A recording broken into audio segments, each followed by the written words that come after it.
Welcome back, everybody, to the cafe. It is paranormal, creepy, and unexplained Friday nights. Thank you guys for joining me tonight, guys. We are looking into some true life Christmas time hauntings, and everybody I'm sure knows the movie, the story, The Haunting of Emily Rose. Um, we're going to be looking into the true story of Annelise Michel, which is where um, Emily Rose came from. It's a true exorcism, true possession, per se. Okay. So that's what we're doing tonight, guys. So thank you guys so much for joining me. Grab a blanket, grab whatever your teddy bear you want to cuddle with, it, just in case you might get scared. This should be quite interesting, folks. Thank you all for joining me again tonight. I do appreciate you guys so very much. Let's get this show on the road, folks. What do you say we do that? Sounds like a plan to me. Here we go. Here we go.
Hello, hello, hello. Thank you guys for joining us tonight.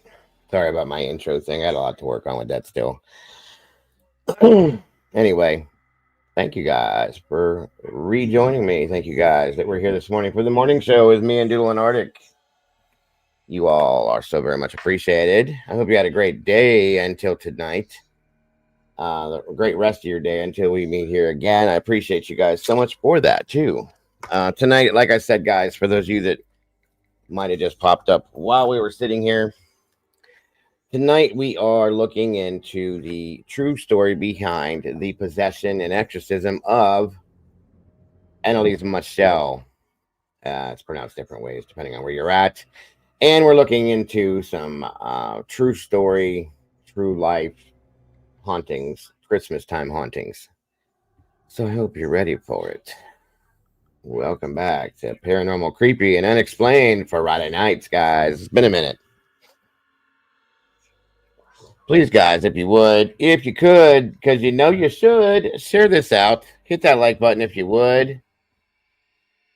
I appreciate it so very much. Let's get this in an algorithm. Let's get some other peeps in here. Let everybody know what we're doing tonight, guys. Please, and thank you so very much. I do appreciate it. See if I can get Mom to join me tonight. She loves this kind of stuff. If she's not too busy.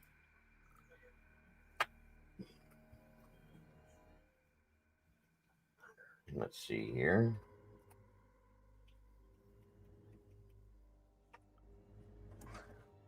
All right. Too much coffee today, y'all. Please hit the like button. Hit it hard. And leave me a little DNA on that like button, guys. And then at the same time, hit that other button. Share this out to whoever you think would be interested in this. Because you know we appreciate it. Who do we got in here tonight? Who do we got? Let's see. SR B. I'm surprised you're in here. I don't want you to be scared, my dear. Of course, our Doodlebug, always here, never fails. Great to see you, Doodle. Thank you for joining us tonight. Leslie and Billy, hello. Great to have you tonight. Miss Sarah Tequila, hello. Great to see you tonight. Welcome back to you. Leslie and Billy, always a pleasure. I think Kel, welcome back. Good to see you. Wisdom Speaks, Miss Sherry, great to have you here. And yes, please listen to Miss Sherry. Don't want to upset her. Stormy Sherry's in the house as well. That's us. It's showing up. He is. Good to see you, Stormy. Madahare, welcome back to you, dear. Good to see you tonight. Let's see who else we got in here. Kel, I think I said that already. Bark you, welcome back, dear. Excuse me. Miss Crystal Williams, welcome. Great to see you. Great to have you here. Great to have all you here tonight, guys. You guys rock and roll. Appreciate you so much. Boop, bop, beep. All right. Let me see. Bonnie Bailey, welcome, dear. Great to see you. Midwest, welcome back to you. Brutally Honest, 78, welcome back. Great to have you in the house. Raul Kurbitz, hey, welcome. Great to see you here. Thank you, Raul. Miss Taylor, great to see you, dear. Let me see. James Tate, always a pleasure to see you, my friend. Thank you for being here, brother. Tell Miss Mary we said hello and give her some love from the whole community, if you will.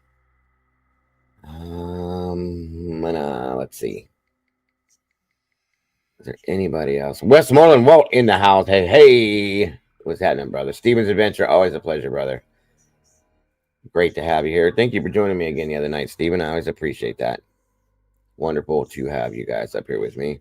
Thank you, Cal. God bless. I appreciate you, dear. Yes, I am going to play the actual tapes, Cal. For those of you that I'm going to drop a trigger warning, guys, some of this stuff, it still puts a shudder under my skin. Just saying. No, that is Walt. Leslie, that's Walt. He just changed his name because I said a name because he's from Westmoreland, PA. And he said, I like that. So I'm going to start calling by Westmoreland Walt. So yes, I will be playing the tapes, Kel. I want to give you guys the real deal, full experience, because this is a real situation, guys. It ain't no joke, okay?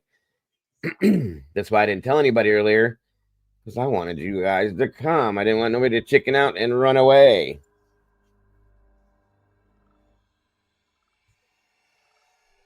I bet, Matahari, I bet. V because I said SRBBBBBBBB. That's our SR triple B. I hope Cassie's doing better. I hope she's feeling better. She would love this too. I don't. Damn it. Poor Miss Cass. Speaking of which, what do we got here? Let me see something, everybody. Molly would like this too. Where is everybody? Come on, y'all. Come on down. You're the next contestant for Paranormal Friday night. Let's see.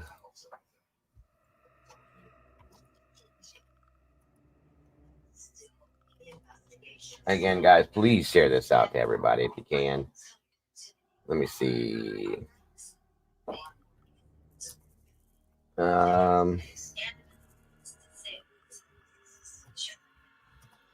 All right, let me see. Show.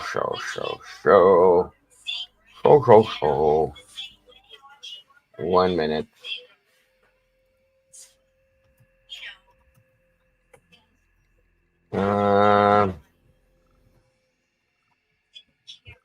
Give me a second, guys. Some of these guys don't get the notification.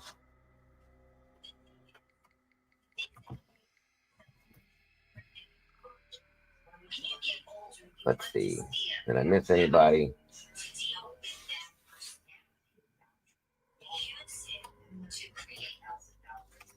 Okay.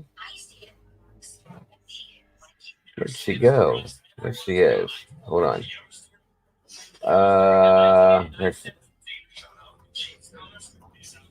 Okay. I think I hit everybody.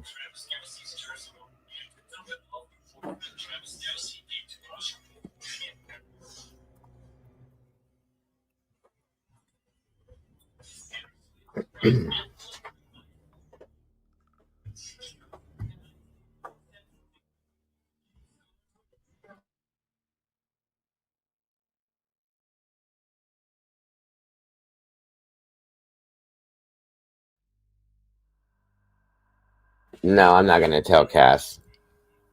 I've been trying not to tell you guys at all because I believe I irritated somebody else by doing that too, and I don't want to have that happen again. So I've been just trying to leave you guys alone.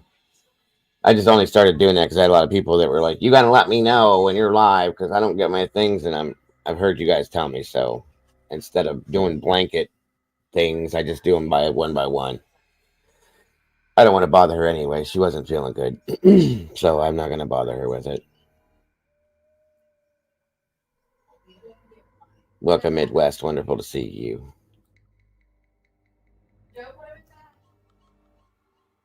Why?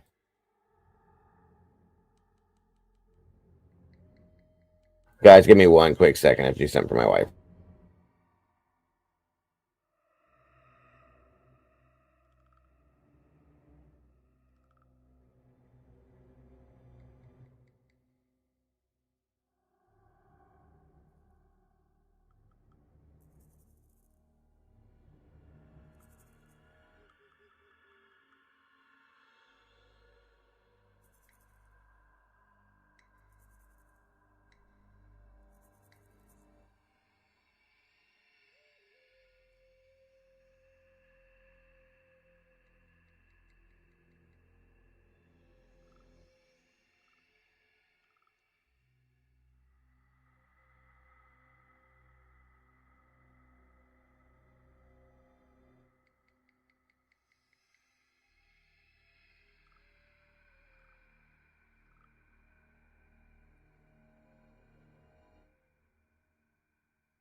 Welcome back, Sticky and Mike. Wonderful to see you tonight.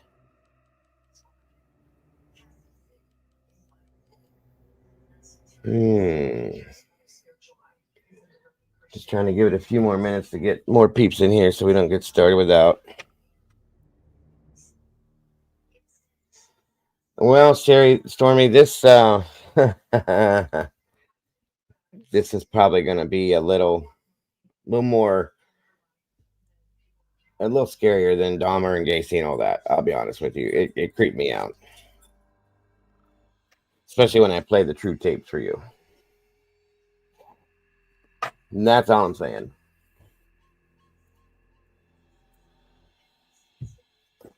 Let's see here. Is Miss Wisdom in here? Yes, she is. Okay. Good deal. Good. And like I said, I don't want to give anybody nightmares, but this stuff is pretty interesting. Oh, good. Paige. I love Paige. She's into this stuff too. Whoever you can get to come in here, bring them on in, guys. The more the merrier. I like telling stories and doing this to lots of people. Anybody that's interested, like Miss SR Triple B said, jump on in the sauce with the rest of us and become official in the family, guys. And click that link there. Plenty of room in the sauce to float around with the rest of us. Please, please, we need many meatballs as we can get. There she is. I see you, dear. Good to see you, dear. Thank you for joining us. Chris Crow's in.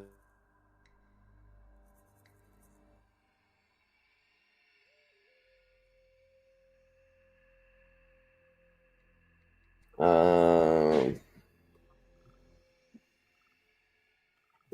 Jesus, Trish, that's horrible. That was a nightmare, huh? Oh wait, the black bear attacking me in my sleep last night. That freaked me out. Yeah, I bet. I would freak me out too. Thank you so much, Midwest. Gifted a membership to Miss Patricia. Congratulations, Miss Patricia. Welcome to the source. Another meatball in the house. Forget about it. It's a fugazi. Come on, everybody. Jump on in here. One new meatball, one new member. Appreciate it. 28 people in here. 26 likes. You guys rock and roll. God bless Midwest. That's awesome of you. Oh, I can listen. I can handle the Christmas music, Crystal. I'm good on it. Exotic Prairie, welcome, dear. How many of you guys in here are familiar? Let me ask that question first. How many of you guys are familiar with the movie? And there's a book out too, The Exorcism, Jesus, of Emily Rose. Anybody? Everybody? If you are, put a one in the chat for me. Thank you, Miss Kel. That's awesome. Kel gifted a membership. Miss Kim Young, congratulations. Welcome to the source. Congratulations. Oh, we got one. Well, I know Paige knows. I was just told Miss Paige knows all about this stuff. So welcome, Paige. Thank you for joining us, dear. Appreciate ya. Quite a few ones. Okay. Well, the story we're going to talk about is what that movie was based on, along with another movie, very, very lightly. They blended them together and came up with Emily Rose. So welcome to the source, Miss Kim Young, and thank you again so very much, Kel. Appreciate you, dear. Still very generous, you guys. We got two new meatballs floating in the sauce. Yeah, this one, guys. I have multiple different things that we're going to flow together. I have the actual tapes we're going to listen to from the exorcism itself. The voices, 6 different exorcisms were done, and then some.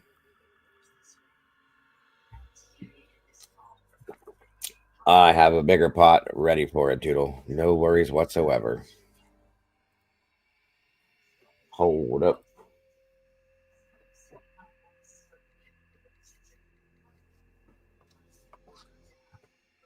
One moment, everybody.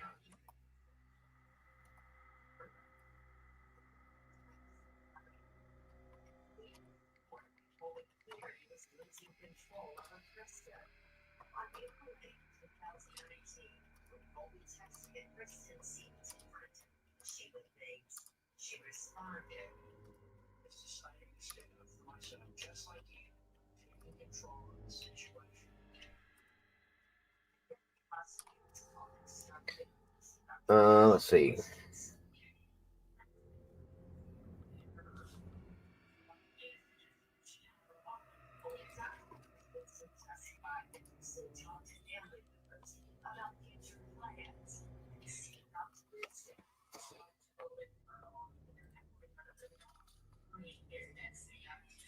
All right, I got those ones out there. Miss Cassie said she's feeling a little bit better. I told her earlier, I hope you're feeling better or get to feeling better. She said she's in and out, so at least she doesn't have the sickness, as I call it. Thank God. And that's part of what we're going to look into, Sarah. Says, in my opinion, she just had schizophrenia, but wasn't known that years ago. Also, they looked at it as epilepsy too at some point. So there's a lot of basics behind this, but the voices lead to the schizophrenia thing. But a very, very, very deep version of it, folks. It's pretty wild. Just to be honest with you, I think this girl even took on the voice of Hitler at some point. It's wild, truly wild. Yes, that's what I'm saying. Paige is right. To be able to change your voice up, this little girl did this to the voices that she did. Mm-mm. Nope. I would have to stay away. That's all I can say. Yes, that's exotic to an extent. Oh, good to hear, SRB. You guys worry me when you get sick, especially her. She's so busy constantly with them kids and everything.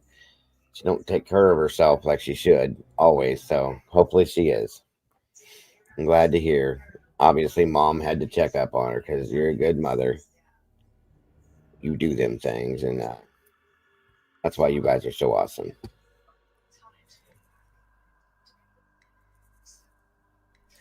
Yes, Sherry, it is very loosely. Well, not very loosely, but it's loosely based on that in another story that I will have to find it again. I can't remember it right offhand. It's a weird name. Oh, you do great, SRB. You know that. You're an awesome, awesome mother. Great person. Great part of the Blue Crew. I'm grateful and very lucky to have you as part of this team. You and Cass both. The entire Blue Crew are absolutely amazing. I couldn't do this without any of them. But I do really, really appreciate all of you guys so very much. Mikey, great to see you, bro. Thank you for joining me tonight. I don't know if mom's going to be joining me or not. She might be sleeping or busy. Oh well, so be it. Oh, you're welcome, SRB. No worries, dear. Just telling the troops. It is a lot wild, in my opinion, Paige. So 28 peeps in here, 27 likes. We're getting there. I'm going to go just a couple more minutes and we're going to get this party started. Like I said, we're going to start off with some true Christmas haunting scenarios first. We're going to play the light workout first, folks, and then we're going to get into the deep subject. So hang around. You don't want to miss out. Let me see. And please hit that like button.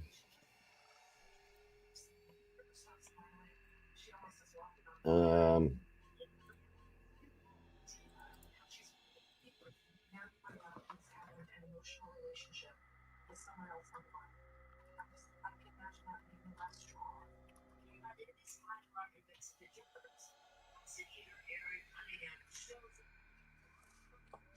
all right. I'm going to start doing a whack out channel, folks. I'm telling you right now. Captain Jenks in the house. What's up, brother? Good to see you tonight. Thank you for joining me. Thank you, Cal. There's a link to the last 24, Mikey's new channel. Please check it out if you have not. Click that link. Go over there real quick, like it, subscribe, hit that, and the notification bell so you don't miss a thing. And support our brother Mike. Please and thank you. 29 peeps. 29 likes. You guys are on point tonight. Yeah, I'm about to start a whack out channel, guys, where I go live and just freak out. Just freak out. That way I have a release every day. I can just freak out. What do you think? Yeah? No? Maybe? Come on. Click, click, click start. Enter and just come in here and start going nuts. Yeah, yeah. What do you think? Yes, yeah. Swearing and flipping out, running around, wearing adult diapers, all sorts of crazy stuff. Yes?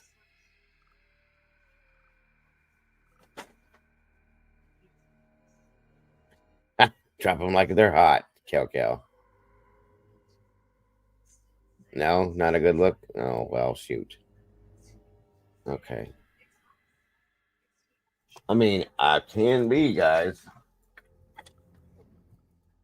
I can do it. I can sit and yell through everything. Come on now, let's do this.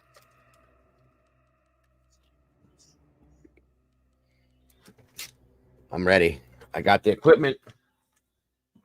I got the equipment. You guys know how? Oh, you guys would look at me completely different. I would just come in and call it. I'd probably call it going Sicilian, and I would do it, and I would just vent everything. I probably go off on people. I don't like doing that because I feel guilty afterwards. And then after that, I'd be so much calmer and less anxious. Really, Siggy? You guys like seeing people flip out? Show enough. I just call it typical Friday night, but okay. Hey, I might just do it, you guys. I ain't playing. Find a whole other channel and just turn it. Going Sicilian. I don't know. The problem is, here's the problem with me. I do when I get to a point, if I get upset about anything, you guys have seen me snap. I've never fully shown you like the full dark side of me because I don't like to be that person when I'm angry. But I've seen some of you guys have seen me like flip out, upset, pissed off, I'm just afraid that I'll say something that I might regret. And then usually what happens when I do that is I feel bad later. You know what I mean? Like later on, like, did I really need to do that? Was it really worth that? But I just might do it. Call people out like they have done me. See, that doesn't make things better. Two wrongs don't make a right. Call out situations that I think are ridiculous. I could do it all day long. Yell through my thing, all that fun stuff. If I'm in that mood, you won't see me for a while. I get it. I get it. I understand. Well, hell, maybe I'll become a clip channel too. I'll clip myself. How about that one? Let them come on me at that point. I'll do it and I'll clip myself and I'll play my own clips. And then what are they going to say? Probably at some point they'll probably try to pink slip me then. The guys with the straight jackets show up my front door. That'd be funny.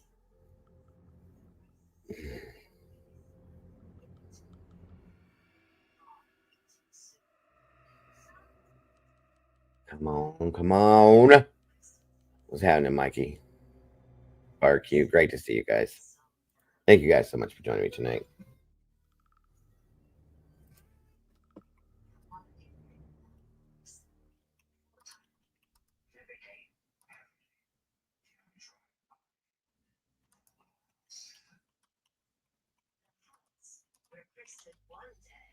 All right, guys, we're about to get this thing rolling.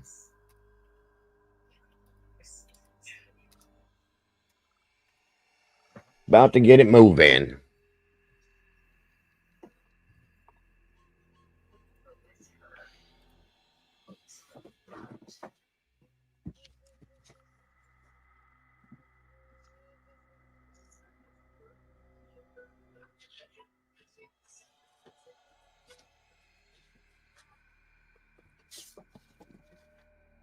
All right, all right, all right, all right, all right, all right, all right.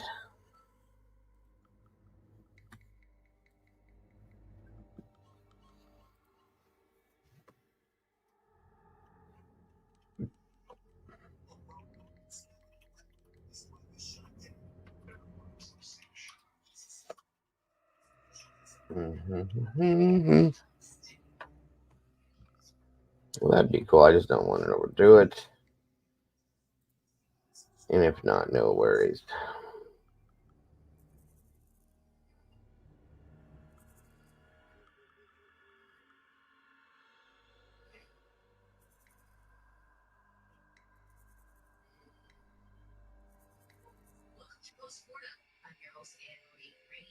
You guys are bad. Doodle trying to get Walt in trouble with me. No, no, no.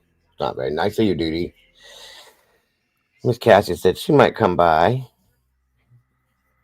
Just don't want it. Hey, Phil. Good to see you tonight. All right. Let me get this up and running, folks. Okay.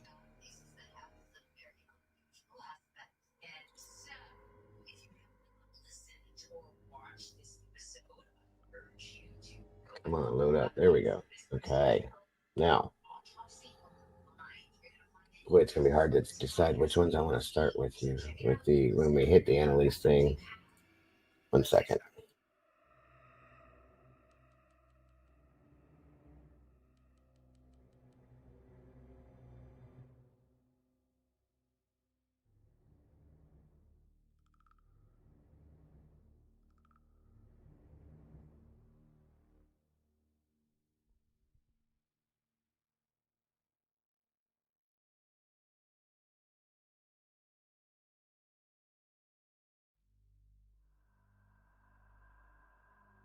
Okay.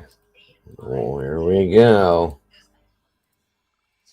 Like I said, we're gonna start off with hauntings, paranormal encounters, I should say. Paranormal encounters that have happened in relation to Christmas, around Christmas, stuff like that. We're starting off with that, and then we're going to move into the good stuff towards once we get past this. Thank you, Miss Sherry, so very much. And thank you to anybody that chooses to support me and this channel via Venmo, Cash App, and or PayPal. Guys, it's not something we expect from you. It's not something you have to do to be here, but it definitely helps me to keep my bills paid so I can keep coming here to you guys. It's funded solely from that. And it's very much appreciated. It helps me to keep the internet running, the StreamYard going, and all the other little thingies that we need to run this stuff. So thank you to anybody that does it. God bless. But again, it's not mandatory, folks. So please don't ever think that it is. Thank you, Miss Sherry. Thank you, Miss Doodle. You guys are awesome. Very much appreciated. Here we go.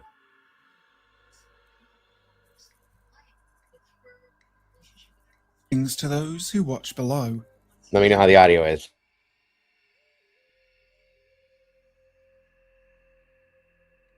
Everybody, let me know if there's any audio issues.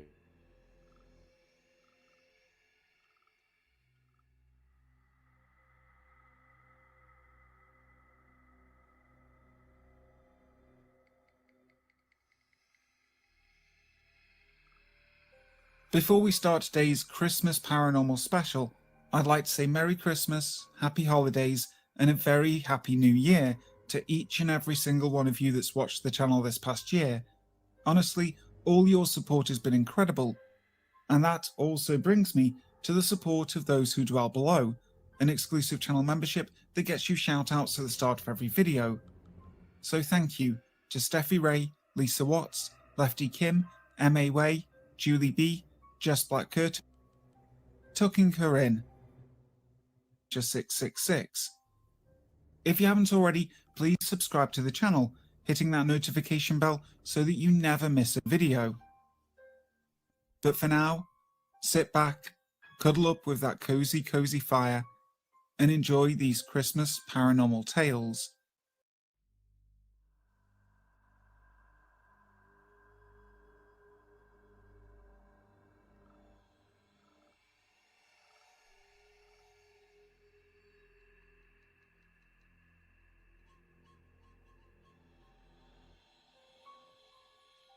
Tucking Her In by Cantun See It.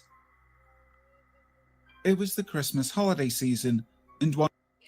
By the way, these are all every one of these stories are based on true stories that have happened, folks. That's why we're listening to these first. I'm trying to get the link for you guys so you can check this out if you want to. It was brought on by Brimstone Below.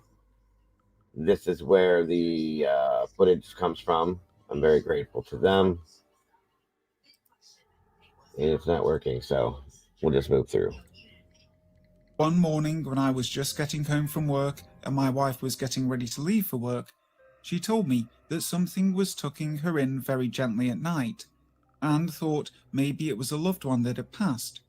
I was surprised and kind of forgot about it until a couple of weeks later She told me that it happened again, and I tried to keep an open mind. In that house, she slept about 3 feet from the opposing mirrored closet hallway where I had had previous spirit experiences. I didn't like thinking about her being visited while I was at work and tried not to worry. My work schedule Welcome in, Stitches. Thank you for joining us. Give me a second, guys. Is everything okay?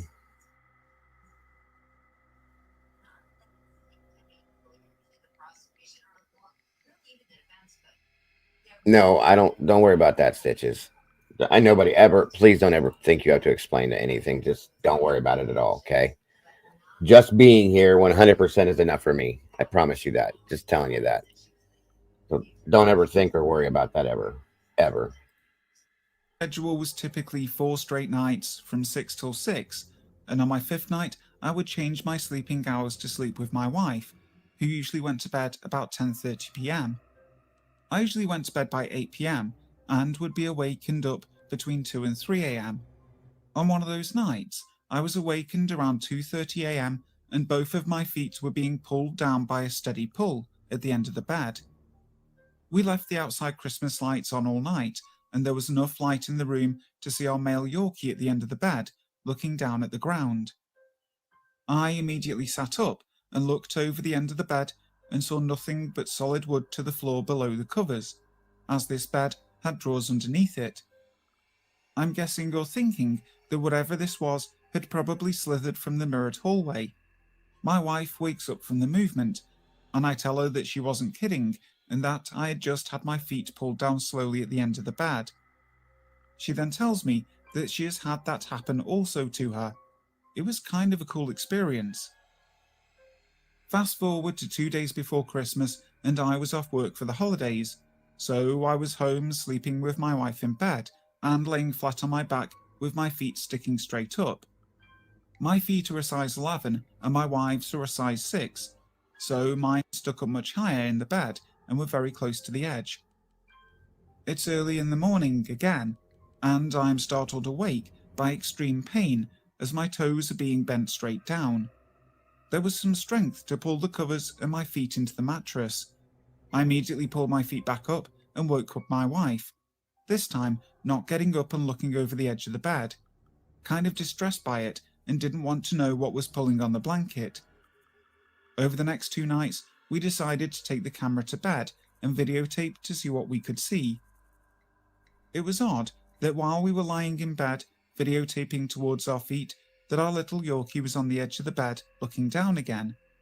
He normally laid right between us at the head of the bed. While filming, we had many dust orbs appear on the camera, but some would come right at us and abruptly change direction. A couple of large orbs came off of the bed and shot up straight quickly.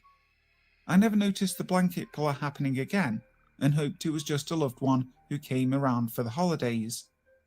But we'll never know. Christmas in Siberia by Drake. Ah, the holidays. A time for warmth, a time for joy, a time for sorcery, superstition, darkness, and oh yeah, boredom. At least it is in Russia. It was December at last in the far eastern Russian territory of Primorsky, and I was very keen to experience a Christmas now that I had friends and a girlfriend to share it with. I knew we'd be expected to spend time with Babushka, but that was a sacrifice I was willing to make. The feast of St. Nicholas came and went relatively well. It's a sort of Russian Thanksgiving where family and friends gathered at a massive feast and talked about good times and bad times, and Babushka's neighbour got drunk, naked, and passed out in her sauna. Thankfully, we found him in time before he got too dehydrated. Ah, the holidays. It turns out the holiday season in Russia only starts with the Feast of St. Nick. Then there's New Christmas, which Catholics and some other Western religions celebrate on December 25th. Then there's New Year's, which during the Soviet Union was the biggest winter celebration of the year. Yeah, babushka means grandmother. For those of you guys that don't know, it's a Slovenian, Russian, Polish term that is used. So, babushka. Since Christmas was banned as a religious holiday, the Russians celebrated exactly as they would at Christmas, but on January 1st instead. Then, of course, there's Old Christmas, still celebrated on January 6th, as it was on the old calendar. The Christmas holiday breaks are so long, and so many people are off work during the entire period on paid vacation, many Russians get bored about halfway through and long for returning to work. I also discovered that Christmas time or New Year's time was a traditionally superstitious period on the calendar. Party games popular during these festive, family-filled times of the year included fortune-telling, unique rituals designed to keep spirits away, and of course, one of the favourite holiday pastimes, the Ouija board. Now, don't worry, this won't be another Ouija board story. Through every December to January, tens of thousands of Russians do partake.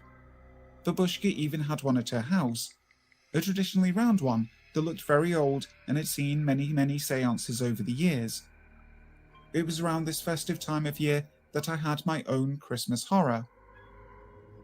Although my girlfriend and I were swamped trying to move into our new apartment building, we spent as much time with Babushka as we could. Pretty much every weekend we spent up at her dacha, going over the different holidays and how we'd arrange and schedule each one. In Babushka's household, they traditionally gave gifts in January, as they were an old and established Russian Orthodox family. We ended up...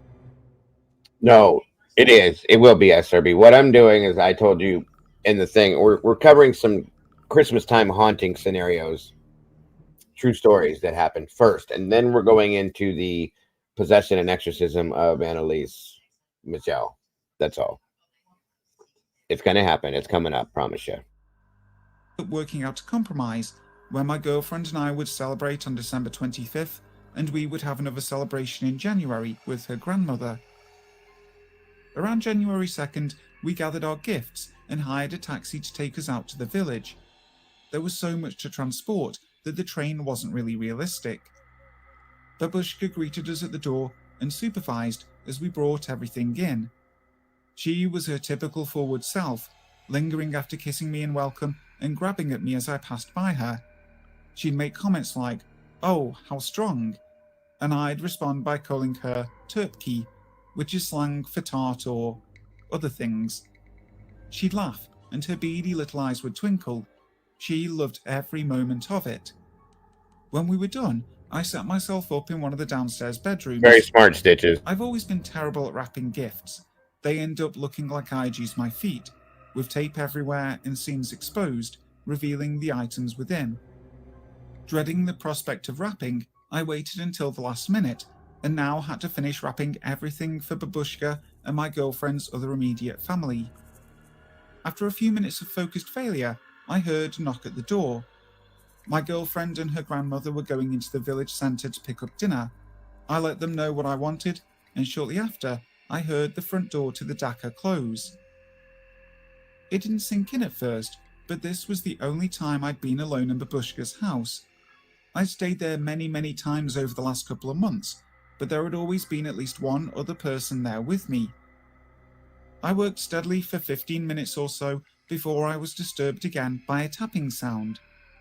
I stopped and looked up, trying to work out where the noise might have come from. The room wasn't very large, and the windows were sealed tightly, so it couldn't have been a draft. A few seconds later, it resumed. Tap, tap, tap. I stood and walked over to the large picture window across the room from me and slid back the curtains. The windows were mostly iced over, but there didn't appear to be any movement. Testing the latches on each of the 3 windows, I verified they were securely latched. I just slid the curtains back into their original position when I heard the tapping again. The sound definitely seemed as though it were coming from somewhere behind me. The door, perhaps. I exited the small bedroom and looked down the hall. At first, I assumed it was Babushka playing a trick on me. Tap, tap, tap. Leaving the hallway that led to the bedroom, I stepped out into the large living room where Babushka liked to entertain her guests. Every wall of the room was decorated in a lifetime's worth of small trinkets, photos, religious icons and the like.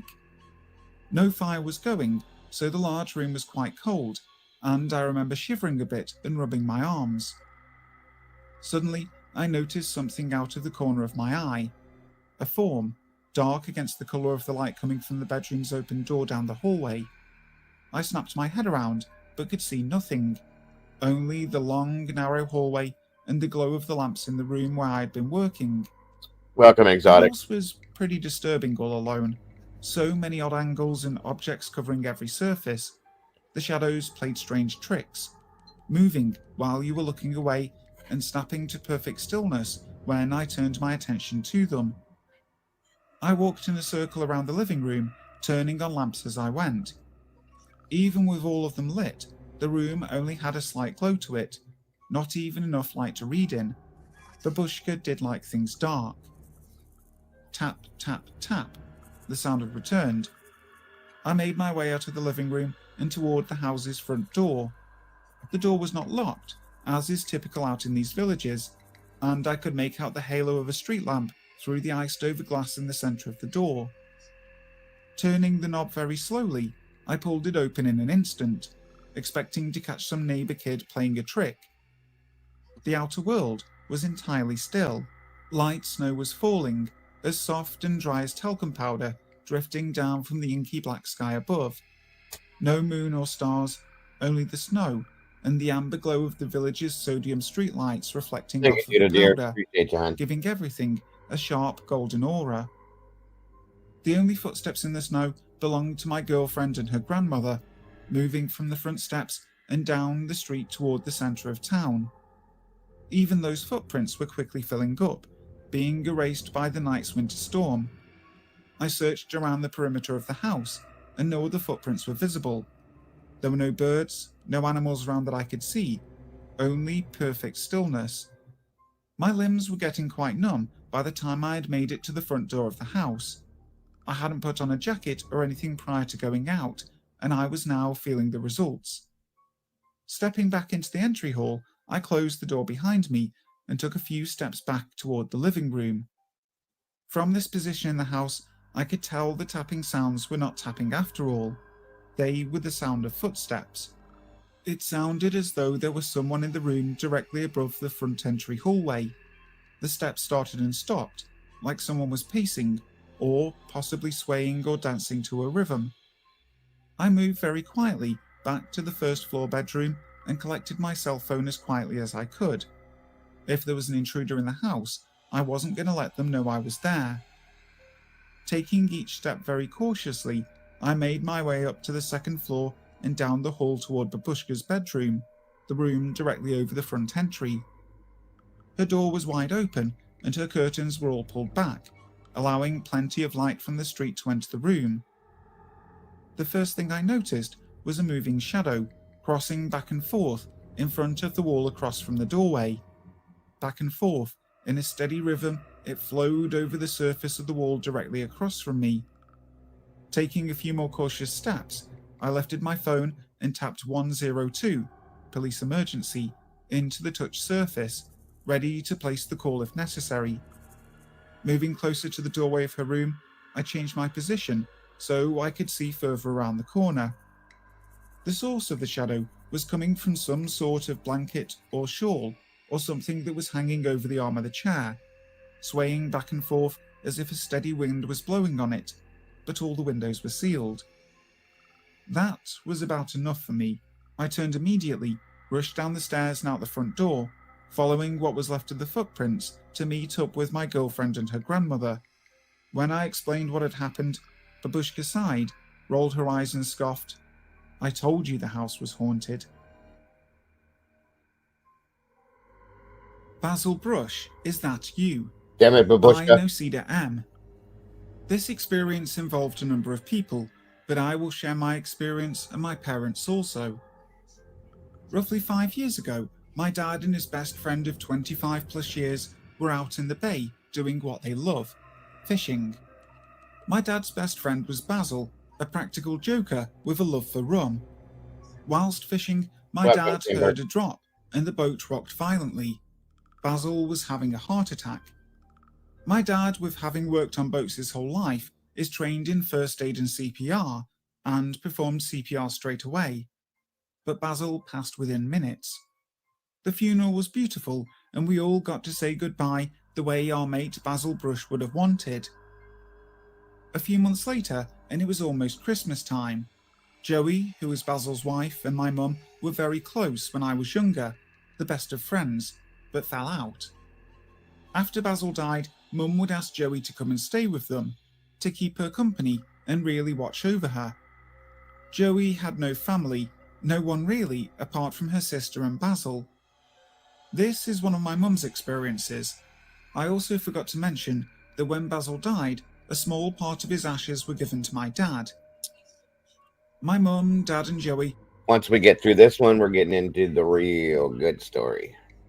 were all sitting under the patio having a few pre-Christmas drinks.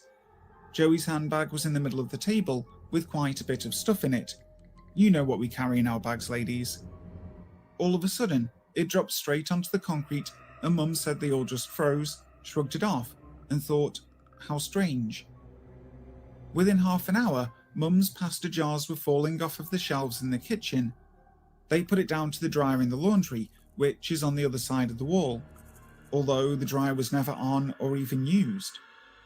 These jars falling off shelves started flying across the room, hitting the floor and never smashing.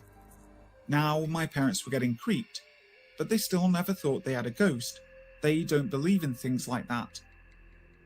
Things escalated over the next few days, getting closer to Christmas Day. Mum told me that when she would turn the TV on in the lounge room, the other TV in the family room would turn off, and vice versa. Jesus, I wondered where she was. Guys, please, if you will, keep Paula in your thoughts and prayers. Pneumonia. There's so many people sick. I wondered. Thank you, Doodle. If you would, just keep her in your thoughts and prayers, guys. She's had such a rough time lately. I appreciate that very much. Mum thought it was Dad, just taking the piss, but he swore it wasn't him. This continued to happen for the next 2 or 3 nights. One morning, they awoke to find a photo of my dad, Basil, and 2 other friends at their high school reunion smashed in the middle of the frame. Like just a small dot that really looked like a gunshot, or someone had hit it with a small hammer. But no glass was anywhere. It was all still perfectly in the frame. It was sort of becoming a joke in the family when my parents would tell my partner and I because they still thought there were logical reasons for these things happening. Needless to say, the day I saw a jar fly across the kitchen bench to the living room and did not smash, I was creeped. I had grown up in this home for almost 6 years, and unfortunately, a young baby had died there just before we moved in. The house never scared me though, and I never felt watched or uncomfortable. Later on in April, my parents asked my partner and I to house sit for 3 weeks for them whilst they... Welcome, Wang Dang! Wang Dang, Wang Dang! Thank you for joining us. And thank you all for the prayers for Paula, guys. It's a Wang Dang. Great to see you tonight, Wang Dang. I sent her a message. By the way, I heard from Cammy Q, for those of you that know who she is, and said that she's working her way back to coming back, guys. So I can't wait to see her. I was grateful for that. So she should be joining us relatively soon here one of these days. holiday in Bali. We couldn't wait. At this stage, we were living with my now in-laws, and any chance to house sit we would take. Honestly, the things that happened around Christmas were minor to us all, although we could never get our heads around what had been happening previously. We had the house to ourselves. My partner and I decided to have a Comedy Channel binge and an early night. I hurried to the shower because I was keen to go sit back down again. When I was in the shower, I felt like I was being watched. The next minute, something blew on my ear and touched my back, like someone's fingers running down my back. I got such a fright, I couldn't open the shower door and just fell out, breaking the door off the tracks. I told my partner what had happened, and he was freaked. He said he could see how scared I was, so we both got our bags and my parents' dog, and we were off, back to the in-laws. We went back the next day, but didn't stay the night until the next. Eventually, Mum and Dad gave Joey the ashes they were given back. They told her it was to see if anything was happening once they were gone, but it didn't. Joey has never offered them back. We know Basil liked to play jokes on people, but those jars could have hurt someone, and why would he frighten me in the shower? Christmas was ruined for multiple years by true fake adult. This story started when I was about 4 or 5 years old. My grandma was a Sunday school teacher at one of our local churches. It was coming up to Christmas time, and the church had planned a special auction for people to bid on and win prizes, and the money would go to the homeless shelter that was run by our church. The Sunday school classes all had some sort of craft or snack that they were going to make for the fundraiser, as well as the staff giving out things like gift cards, free music lessons, and things like that. I was in the elementary age group, and we had been picked to design a special Christmas ornament. So the day rolled around and we made the ornament, and it was hideous. Let's be real, who would want an ornament designed by a bunch of kids who aren't even 10 yet? My grandma, being the kind lady she was, told us she loved the ornament so much that she wanted to keep it, and that she would buy a very nice one for the raffle. That year, Grandma hung it on her tree, and we had the worst luck ever. All the kids were cranky, griping, and just having multiple meltdowns all during Christmas dinner. Well, I should say what was left of Christmas dinner, because our oven somewhere along the course of the day broke, and so food either got burnt to shit, or it was not cooked at all, and most of it had to be thrown away. Then, to top it all off, my mum had finally moved us kids to our own place for Christmas, and on the way there, we got into a car accident. Nothing major, thank God. No injuries, just some minor body repair work for Mum's car. And the bad luck kept rolling in. Things like our cat going missing during our move, and just random stuff. And Christmas at Grandma's continued to just be the ones where nothing went right for years. It was now 2005, and I was 13 and excited for Christmas break. Everything was fine until Christmas Eve came and my grandma put that stupid ornament on her tree. I'd been fine all day, but started feeling very sick during opening gifts on Christmas Eve. My mum said for me to go lay down and that I could open my gifts later. I dozed off for a few hours, but then woke up in the most excruciating pain I'd ever felt. I couldn't move. All I could do was yell for someone to come in and help me. It was so bad, my grandpa just said fuck it and called an ambulance. I missed Christmas that year due to my appendix rupturing and having to have emergency surgery. I did get to open my gifts when I got home, and Mum let me pick a special dinner of whatever I wanted, and I chose Taco Bell. By this time, the tree was down, and the ornament was put away, and everything was great. The next year, we decorated the tree and put the ornament up early, since my whole family was going out of state to visit relatives of my mum and grandma. As soon as it went up, little things started happening. People couldn't find their luggage to pack. Our washer broke, so anything we needed to wash to take with us had to be left behind since we couldn't wash them. We got to the airport only to be told a major storm had kicked up and that we would have to wait until the flight we needed could make it safely, and spent 11 hours in an airport before just deciding to go home. Mum and us walked through our front door only to find that our neighbours, who were supposed to watch our dog, had left her inside, and she had peed and pooped everywhere and chewed up our couch. So, Merry Christmas to us. We got a new couch and a new carpet. The next year was bad again, worse than ever before. It was when we eventually started putting two and two together about the ornament. We went to Grandma's on Christmas Eve and put the special ornament on the tree like always, and immediately it fell off and broke. So my grandma sat it on her fireplace mantel instead. Within the night, my aunt came strolling through the door late. Puffy eyes, scratches and cuts all over her face and arms, torn jacket. When we asked what had happened, she told us that her husband, my uncle, had been doing drugs. She confronted him and he had attacked her.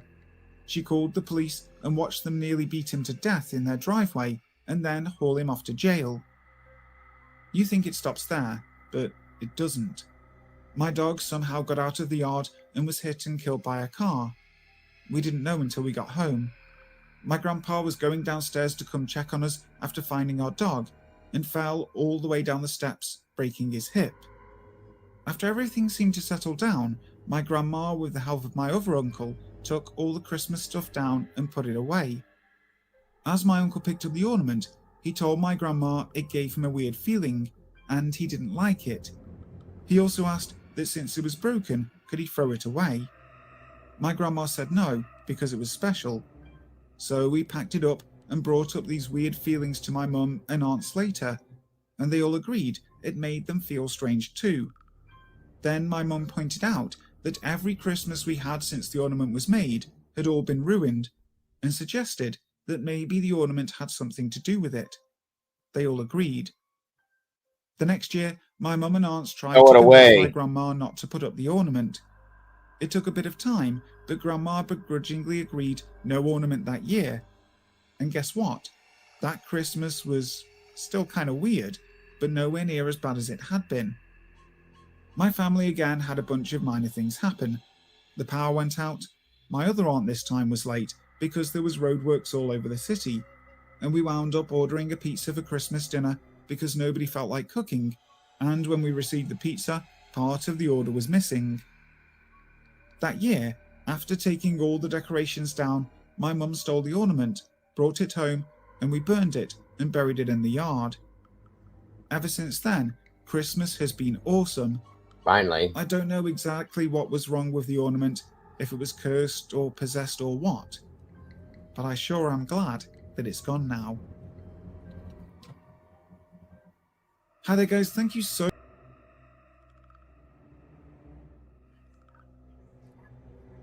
All right.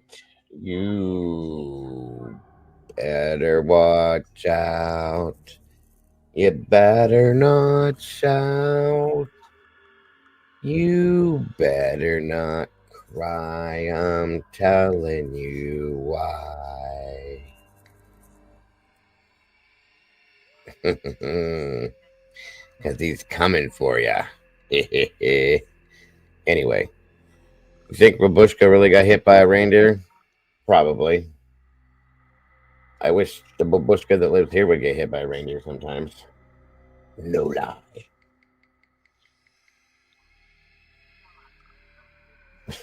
Sherry, that was great. All right, guys, let's move into the good stuff now. I just kind of wanted to warm it up a little bit. Warm it up, Chris. I'm about to. Uh-oh, sorry, SRB. Why do you torture yourself? So much fun. All right, so I'm gonna throw these out in different. There's a bunch of different things I have, but we're gonna roll through a couple of them, different variations, and see what catches you the best, guys. Again, this is all true. Everything that happened for real. Show. All right, hold on here.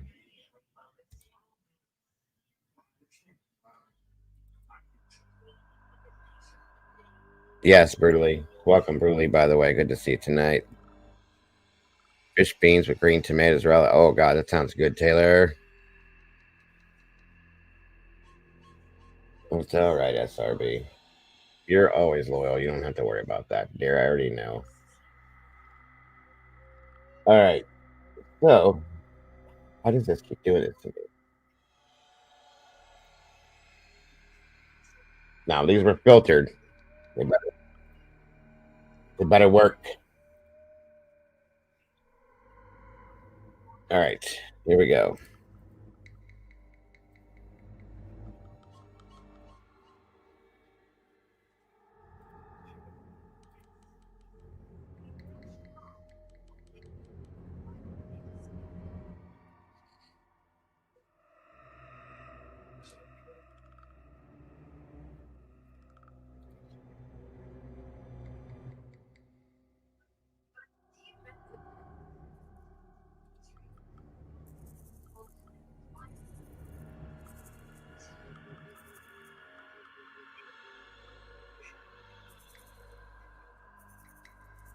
In 1976, the Let me know how the audio is, guys, please, and thank you.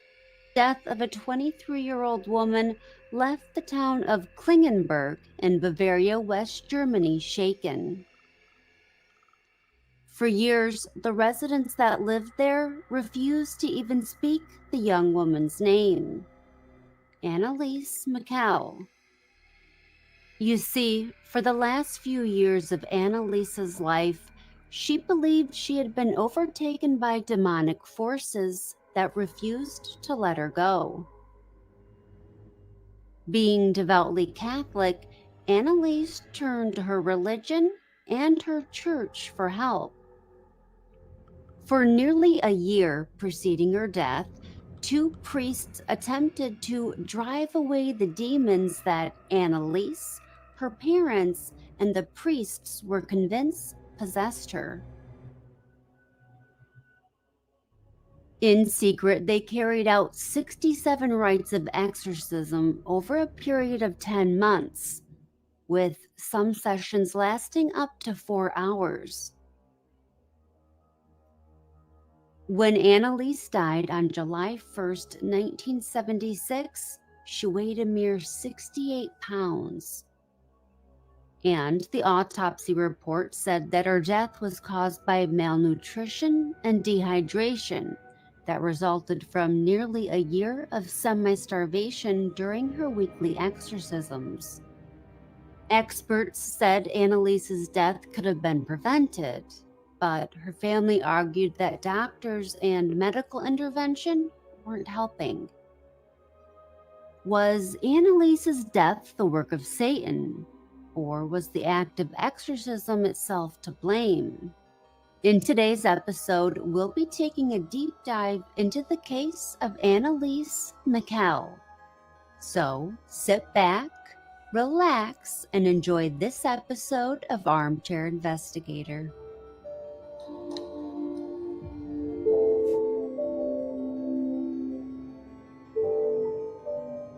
Before Annelise started hearing voices, she was considered your typical child. Those who knew her described her as vibrant, happy, and kind.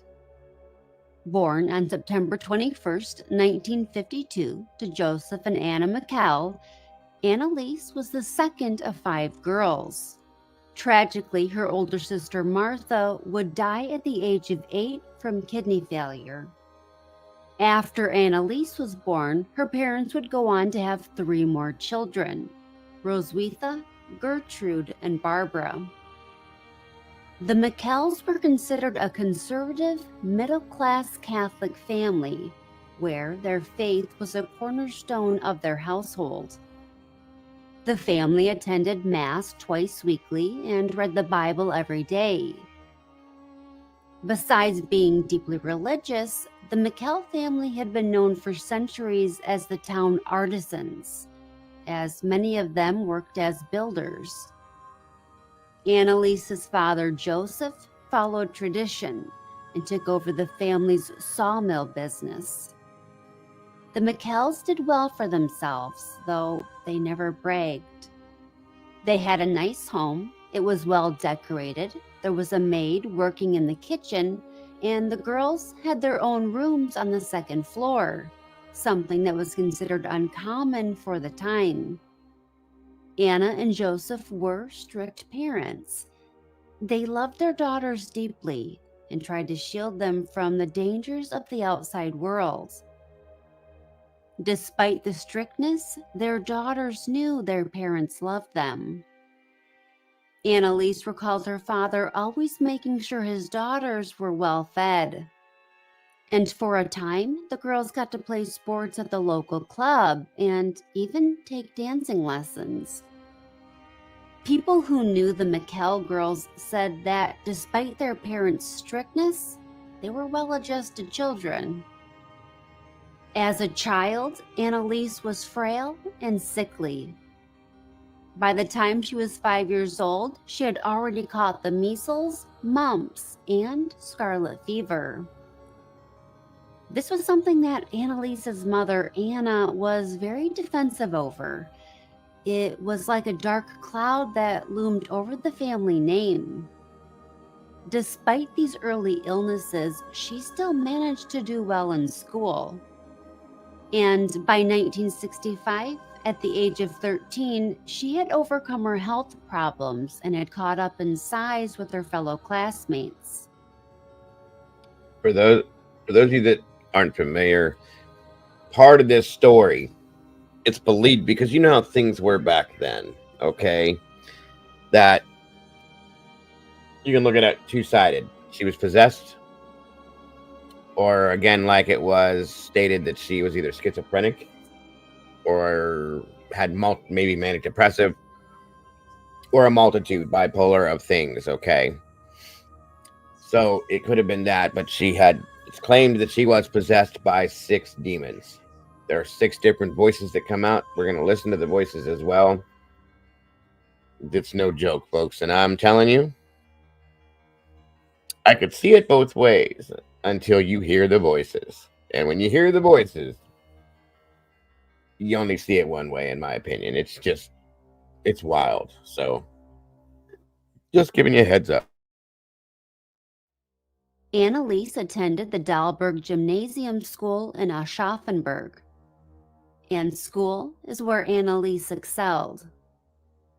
She was considered an exceptional student and took classes in Roman history, biology, physics, and Latin. Latin she especially liked. Her mother said that she would recite her Latin vocabulary assignments with an almost breathtaking speed. Annelise was a jack of all trades. She was intelligent, she could sing, play the accordion, and took piano lessons. She even dreamt of becoming a school teacher one day. Her friends described her as happy and said she loved taking part in harmless pranks. But at the age of 16, Annelise's life would take a heartbreaking turn when unexplainable seizures and haunting hallucinations shattered her semblance of normalcy. That day, Annelise had been sitting in class next to her friend Maria when, without warning, she blacked out. Now, it has also been said, I read some medical journal inputs, that people also believe that she was epileptic, and that because of what epilepsy does, that it could have opened her up to being more susceptible to being possessed. That's another basis that they've used in this too. There's a few angles that this is presented in, and every one of them makes sense. But again, the voices that this poor little girl can expel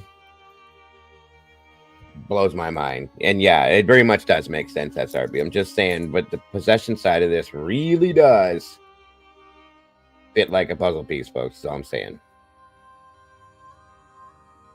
Maria said she grabbed her friend's arm and whispered, "Annelise, what's the matter with you?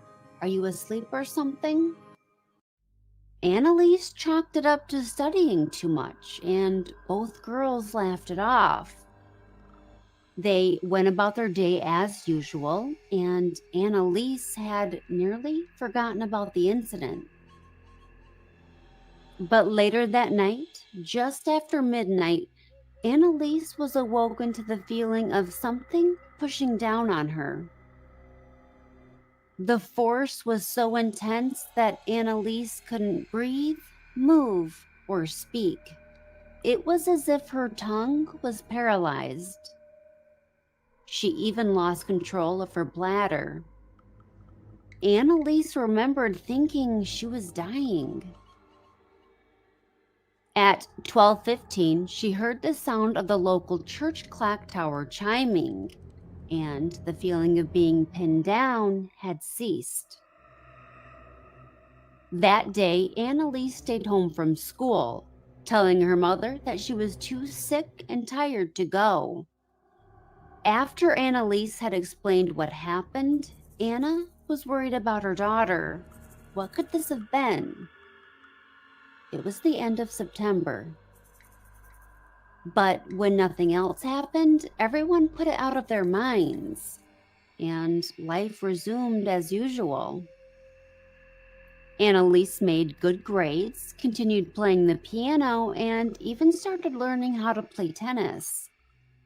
Christmas came and went, then final exams, and before everyone knew it, it was summer vacation. What had happened to Annelise became nothing more than a fleeting memory. Until August 24th, 1969. The day had gone nearly similar to the first episode she had experienced in class almost a year prior. She had briefly blacked out during the day and found herself in a state of confusion about what she was supposed to be doing. And, just like with the first episode, she was woken up in the middle of the night with paralysis. Her arms were as stiff as boards. She couldn't breathe or scream for help. Later that morning, when Annelise told her mother what had happened, her mother took her to see their family doctor. An hour later, they were boarding the train to Aschaffenburg, with a referral to see neurologist Dr. Siegfried Luthi. The referral was something that frightened Anna. What was wrong with her daughter? And what did this mean for her future?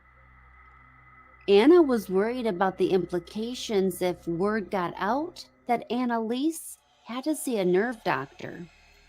What would people think? Would they think she was crazy? And what if she couldn't go to university? Anna thought it was best to keep this news family only. Dr. Luthi ran a litany of tests on Annelise and checked her reflexes. He could find nothing wrong with her, stating, neurologically and psychologically, all findings were negative. He asked the Michels to come back on August 27th so that he could run more tests. Specifically, Dr. Luthi wanted to perform an EEG on Annelise and record the electrical activity in her brain. 3 days later, on the 27th, he again came up empty-handed, saying the EEG recorded on August 27, 1969, showed normal, physiological alpha-type brain activity. Going off of what Annelise had described happening to her in the middle of the night, Dr. Luthi concluded that she was having convulsions, stating, I judged from the description I was given that this was probably a case of cerebral seizures of the nocturnal type, with the symptoms of a grand mal epilepsy. Emphasis on the probably. Tonic-clonic seizures, once known as grand mal seizures, occur in 2 stages. The tonic phase comes first, during which a person can lose consciousness and experience bodily and respiratory paralysis as the muscles involuntarily contract. According to Johns Hopkins Medicine, seizures may begin with a simple or complex partial seizure known as an aura, during which a person may experience sensations such as unusual smells, vertigo, nausea, or anxiety. Next comes the clonic phase, where a person's face, arms, and legs spasm and jerk uncontrollably. When the body finally relaxes, the bladder can also release. And while this does sound quite a bit like what she experienced at night, tonic-clonic seizures don't typically last more than 1 to 3 minutes. We know that during her first night attack, it lasted 15 minutes. Dr. Luthi maintained that at that time, he didn't prescribe Annelise any medications since she had only had 2 attacks within a 1-year time frame, going on to say that he suggested no anticonvulsant therapy and advised further observation. Annelise's health continued to decline. Her sister Roswitha, who was 11 at the time, recalled Annelise constantly complaining about a sore throat. Eventually, her tonsils had to be removed. Shortly after that, she contracted pleurisy, pneumonia, and was dealing with a tuberculosis infection. Things were so bad that she had to take a leave of absence from school.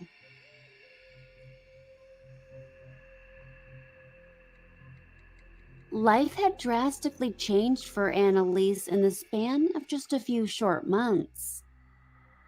She was confined to her bed and unable to do things with her friends and family. She missed out on Christmas Eve midnight mass and even had to miss her sister Roswitha's 12th birthday.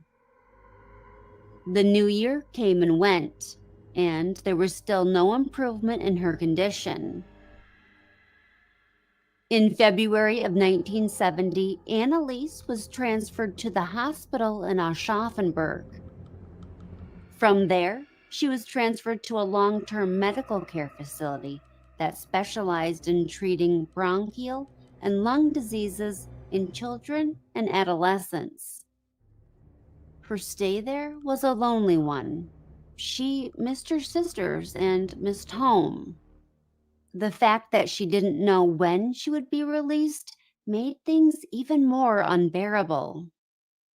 Her parents were told that she had heart and circulatory problems, and she couldn't be discharged safely. Then, on Wednesday, June 3rd, 1970, it happened again. The frightening paralysis, the stiffness in her arms, the pressure bearing down on her, and the loss of control over her bladder. It had been 10 months since the last episode like this had occurred. A few days after the seizure, something else happened. Something strange.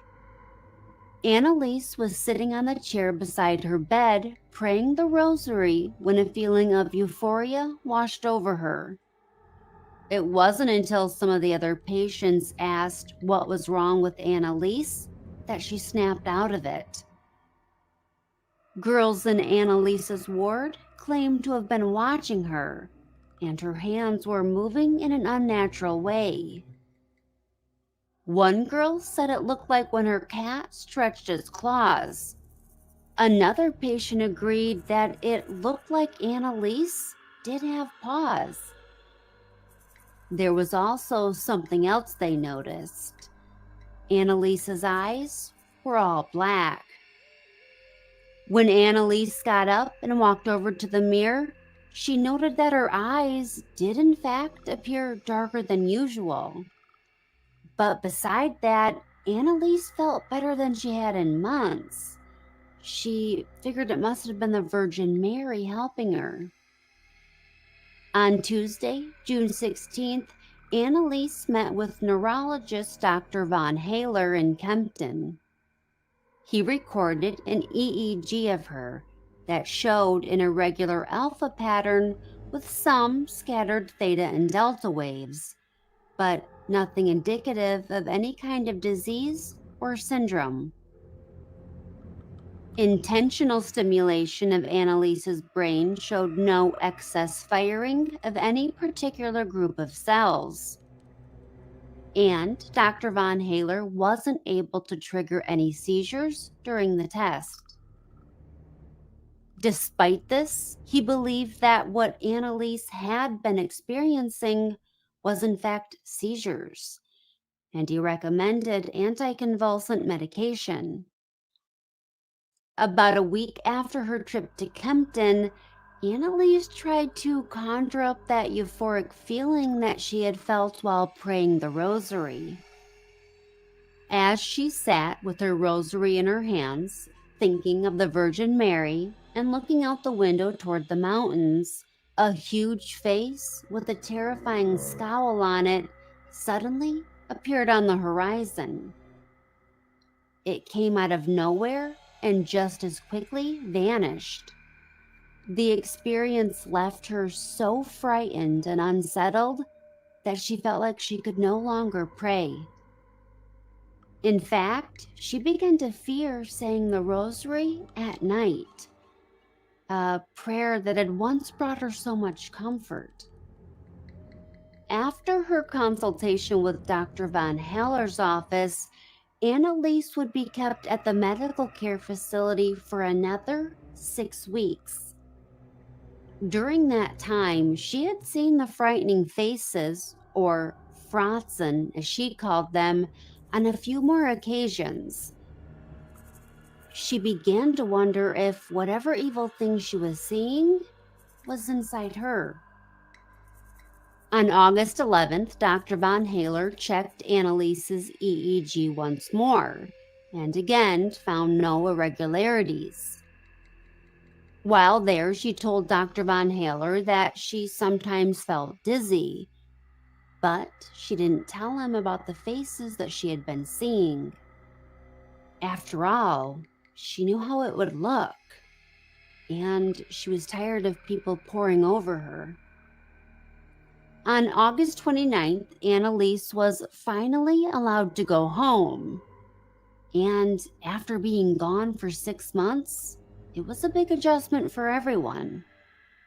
Annelise's sisters noticed a change in her.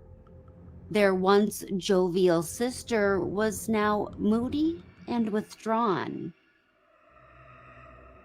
In September of 1970, Annelise returned to school for her junior year. Naturally, she was somewhat nervous. All of her friends were now a grade above her. And even though she still saw them at school from time to time, things were different. Her former best friend Maria said after her illness, Annelise was changed. She was quiet and withdrew from her friends. I also noted that she kept wanting to carry on mostly religious conversations. From Annelise's point of view, though, she just wanted to talk to somebody that she trusted about the things she experienced while praying the rosary. And things didn't fare much better with her new classmates.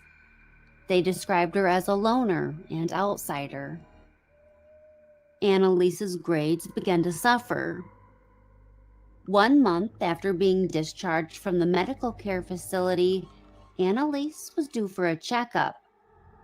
On October 6th, her mother took her to a specialist for lung diseases in Milton, Dr. Reichelt. At that appointment, it was noted that Annelise had had another seizure. Annelise's lungs had checked out fine, but Dr. Reichelt noticed some circulatory problems and wrote a referral to an internist named Dr. Packhauser. Now, Dr. Packhauser was also interested in Annelise's seizures and felt something needed to be done to address them. It's unclear why, but Dr. Packhauser exaggerated the number of seizures Annelise had had, and he also labeled them as apoplectic, a medical term for a stroke, which is something Annelise certainly didn't have. Dr. Packhauser believed that she should be seen by a neurologist, but Dr. Vogt, the Michel family physician, didn't think that a consultation with a neurologist was necessary at that time. According to Annelise's mother, Anna, however, he did prescribe an anticonvulsant. Things continued to go downhill for Annelise. She was depressed, withdrawn, and found it hard to concentrate. In the fall of 1973, she told Dr. Lenner from the Institute for Psychotherapy and Medical Psychology at the University of Würzburg, "In the last 2 years of the gymnasium, I just didn't care beans about anything anymore." Things got worse and worse that way. I became completely apathetic in those years, with no interest in anything that was going on. Her mother, however, was looking forward to and was excited to see Annelise graduate from school. So, Annelise continued to plug away at her schoolwork to please her. Although her grades were no longer as good as they were before she was hospitalized. In June of 1972, Annelise had another severe seizure. One that wiped her out for days and left her horrified about the idea of another one. Welcome, But Moon Lover. not long after that, she began telling everyone they had stopped. Her mother often questioned her the way mothers do. Was she all right? Was she playing too much tennis? Was she getting enough rest? And Annelise would always assure her that she was fine. Before the new school year started, Annelise's mother wanted her to be seen by Dr. Luthi for a checkup. So, on September 5th, 1972, mother and daughter made the trip to Aschaffenburg to see him. And while there, Annelise admitted to him that she still had been experiencing minor seizures. In Dr. Luthy's report, he stated, "I now prescribe the anticonvulsant Zentrapil, 1 tablet in the morning, 2 at night. No pathological EEG could be elicited." In October, she also began taking Dilantin, a medication used to treat seizures. However, just a few weeks after starting it, in October of 1972, Annelise began experiencing both lapses in consciousness and stiffness more frequently. It was also around this time that Annelise began smelling a foul odor that wasn't noticed by anyone else. Sadly, the stiffness, lapses in consciousness, and phantom odors were things that Annelise had kept hidden for quite some time. And it's believed that Annelise didn't feel like she could open up to Dr. Luthi about the things that she was experiencing. If you've ever talked to a doctor and felt dismissed or unheard, you can probably relate. In the early spring of 1973, new, unsettling things began happening. Annelise began hearing a knocking in her room. When she told her mother Anna about it, she chalked it up to her daughter dreaming. But Annelise kept insisting that she could hear knocking in her room. Anna scheduled a visit with Dr. Vogt, believing there might be something wrong with Annelise's ears. Dr. Vogt examined them, but couldn't find anything out of the ordinary, so he referred her to a specialist. But here's the thing. Eventually, other people in the Michel household began to hear the knocking too.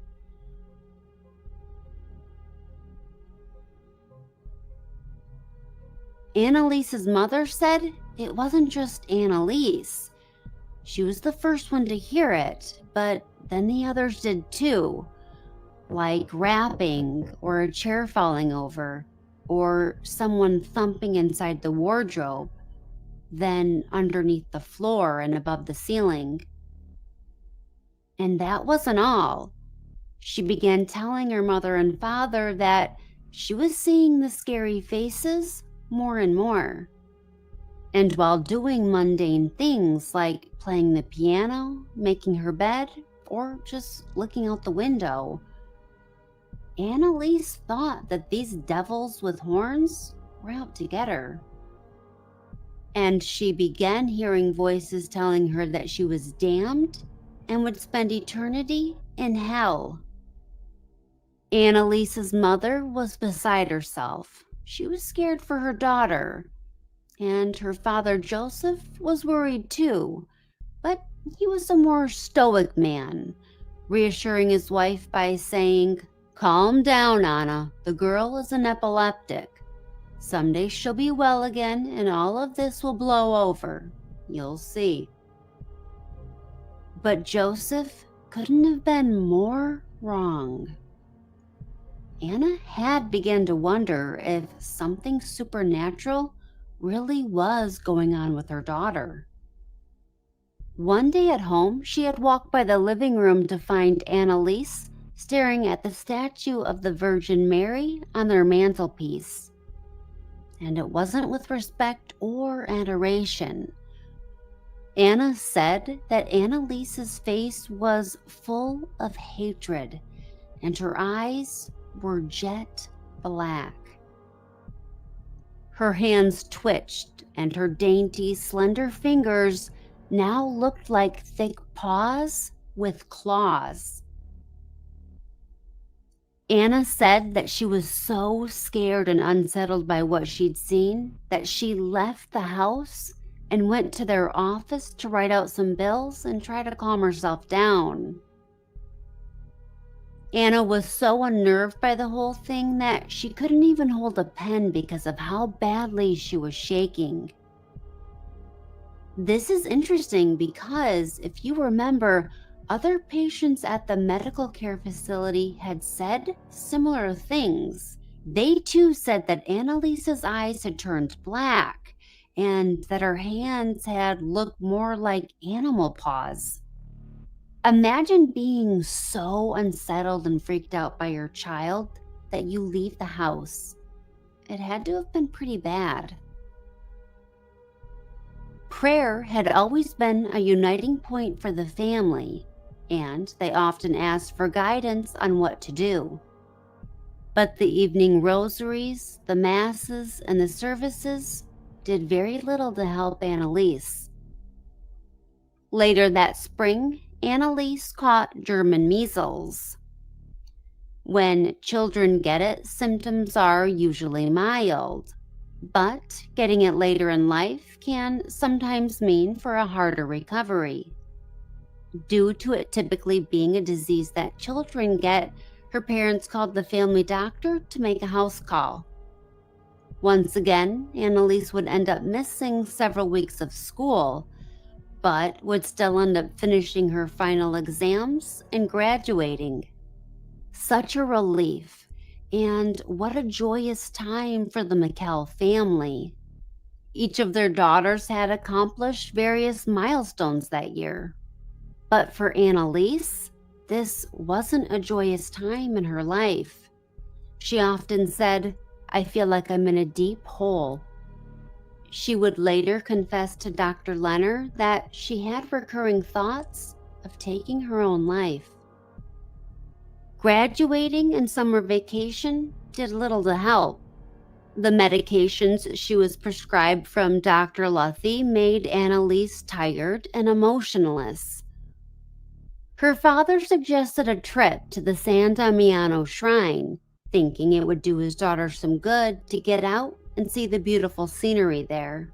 Annelise could enjoy the pleasant bus ride through northern Italy, take in the views of Po Valley, and just be around others. For the first time in a long time, Annelise was excited.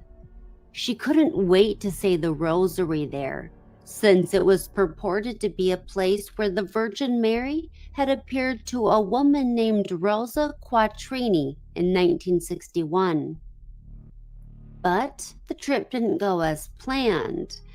You see, Annelise was physically unable to enter the shrine. She said that as she approached it, the soil under her feet burned like fire, and she couldn't bear it. She then walked around the shrine and tried to approach it from the back, and yet she still couldn't enter. When she looked to the people who were kneeling in prayer at the garden by the shrine, to her horror, they were grinding and gnashing their teeth, almost like zombies. Making her way to the front of the shrine, she had to avert her gaze from a photo of Jesus Christ that was hanging in the chapel. She tried several more times to enter the garden, but couldn't. She also noticed that she could no longer look at medals or pictures of the saints. She said they began to sparkle so intensely that they hurt her eyes. Others that made the trip to the shrine also observed Annelise's behavior. A postal worker there with his wife noticed that Annelise refused to drink the holy water from the well there. Another overheard Annelise telling her father it burned her. A girl from the prayer group walking beside them said that Annelise's father bought her a medallion, but she wouldn't wear it, telling him that it pressed on her chest and she couldn't breathe. Just as much as the others noticed Annelise's behavior, she couldn't help but noticing them looking at her. But she couldn't change the way that she was behaving, saying over and over, "My will is not my own. Someone else is manipulating me." The bus ride home was just as unsettling. Annelise reportedly spoke in the voice of a man and made fun of Thea Hine, the trip coordinator, even going as far as to rip off the medallion that Mrs. Hine was wearing. She simply wasn't Annelise anymore. All of the passengers on the bus noted that she exuded a stench like they'd never smelt before, almost like burning feces. They were shocked by how inappropriate she was behaving. However, it wasn't until her father sat down beside her that people began to understand that something serious was going on with Annelise. Even though the trip had been a disaster, oddly enough, Annelise felt better for the next 3 weeks before reverting to the way she had been before. In an attempt to keep things positive and moving forward, Annelise's mother began talking to her about registering for college. But Annelise said that she was in no condition to attend that fall, saying, "I couldn't possibly study, as depressed as I am and as plagued by those horrible faces." Anna made an appointment for her daughter to be seen by Dr. Luthi on September 3rd, 1973. As Dr. Luthi recalled their conversation during that appointment, he claimed Annelise said to him, "I often see ghastly, distorted faces. The devil is in me. I'm all empty inside."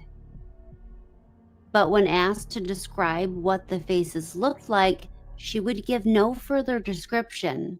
When he subsequently asked her how she recognized that this was the devil, she remained silent. Now, the day after Annelise died, her mother, Anna, was asked to make a statement to the police.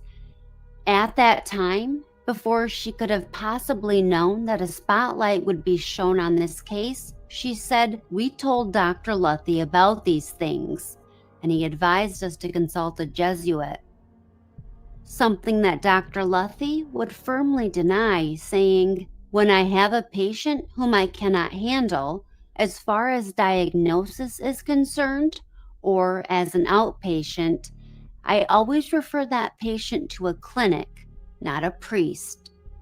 Annelise left her September 3rd appointment with a change in her medication. Dr. Luthi added Owlept drops to her anticonvulsant medication. Think sedative with weak antipsychotic properties. Owlept can be used to treat a number of things like acute anxiety, agitation, severe psychosis, and schizophrenia. That would be the last time Annelise would see Dr. Luthi in person. On November 20th, he wrote a refill for Dilantin for her following a telephone request that was presumably made by her parents. From then on, she went to specialists in Wurzburg. It's been speculated that Dr. Luthi didn't have great rapport with Annelise, that she didn't feel like she could be open and honest with him about the things she was experiencing. Perhaps he didn't make her feel seen or heard, or maybe he made her feel embarrassed. It's interesting to note that after her September 3rd appointment with Dr. Luthi, Annelise never again mentioned to any medical professionals the faces she saw or about the devil bothering her.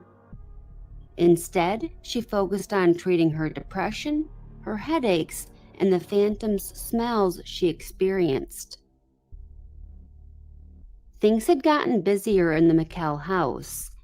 Annelise's sisters had started to take on some of the office duties for the family business, and Gertrude was preparing to start work for the medical missionary service. Anna was doing everything she could to keep Annelise excited about her future, excited for college. All Annelise had to do was register, but she was reluctant. She didn't feel well, and the medication she was on were making her depressed and tired. It sounds like Dr. Luthi had also cautioned that it might not be the best for Annelise to start in the fall. Plus, Annelise didn't know how she could pay attention and sit through lectures when she was being plagued by these horrible faces. Since the medications Annelise was on weren't helping with the apparitions, Anna suggested they talk to a priest. The Michels were recommended by Thea Hine, the San Damiano trip organizer, to talk to Father Habiger, the pastor of the Mother of God parish in Aschaffenburg. Prior to their visit, the Michels wrote several letters to him. As he recalled, in the summer of 1973, Anna, Joseph, and Annelise made the 30-minute trip north to visit him. While there, they confided in him that their daughter, Annelise, had been experiencing things that might indicate she was possessed, telling him about what happened at the San Damiano shrine as an example. Father Habiger said that when he talked with Annelise, he got the impression that she was an entirely normal young girl, if not a little shy in conversation. He said, "There was nothing that I could see that would indicate possession." At the conclusion of the conversation, I advised the Michels to take their daughter to a physician and have her examined. But Annelise wasn't interested in going that route again. She felt that if Dr. Luthi couldn't help her, why would another specialist be able to? I can see how the Michels began to think that maybe what was going on with Annelise wasn't a physical or mental illness, but a spiritual one. After all, the medications she was taking weren't helping with these bouts of paralysis or the apparitions. Anyways, after Father Habiger, Thea Hine then recommended Father Adolf Rodwick in Frankfurt. Not only was Father Rodwick a Jesuit priest, but he was also a recognized authority on possession, having written a number of books on the topic. Thea Hine had actually told Father Rodwick about Annelise and her behavior during the trip to San Damiano. He requested that she send him a letter about her observations, and she did. From Thea's letter, Father Rodwick did see some indications that could point to Annelise being possessed. But due to the distance from Frankfurt to Klingenberg and Father Rodwick's advanced age, he declined to offer his help. Instead, Father Rodwick suggested that she get in touch with Father Herman in Aschaffenburg, as he was retired and would have more time to help. A few days later, Joseph called Father Herman, who agreed to meet with them. beginning with their first conversation in the fall of 1973 and up to the summer of 1975, he saw Annelise about 10 times in his home. In August of 1976, he told the criminal investigator, quote, "We usually talked about our problem for half an hour to an hour.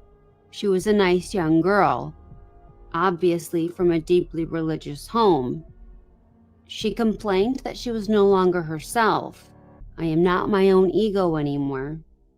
Occasionally, she saw distorted faces, which she was unable to describe in detail. I suggested that she go to a neurologist. She told me that she had gone to Dr. Luthi, but he had not been able to help her either. From her parents, I heard that on occasion, she evidenced disrespect towards sacred objects, and there was a stench of dung or of something burning in the room where she was.